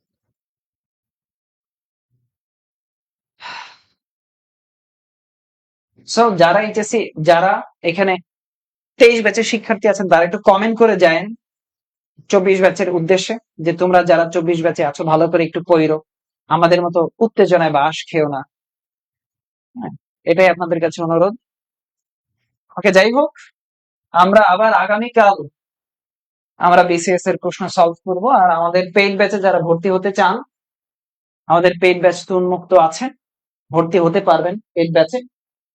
আমাদের পেইড ব্যাচের ভর্তি প্রক্রিয়া চলমান আছে। নিচে যে নাম্বার আছে সেই নাম্বারে আপনি একটা হোয়াটসঅ্যাপে মেসেজ করে দেন যে ভাই আমি পেইড ব্যাচে ভর্তি হবো, ওই যে নাম্বার যাচ্ছে 01793635815, 01793635815, এই নাম্বারে মেসেজ করে দেন। আর আগামীকাল ইনশাল্লাহ বাংলাদেশ বিষয়াবলীর বিসিএস এর লাস্ট ক্লাস আমরা 15 থেকে 10 পর্যন্ত আসবো, 5টা সলভ করবো। সবাই ভালো থাকেন, সুস্থ থাকেন, আল্লাহ হাফেজ, আসসালামু আলাইকুম।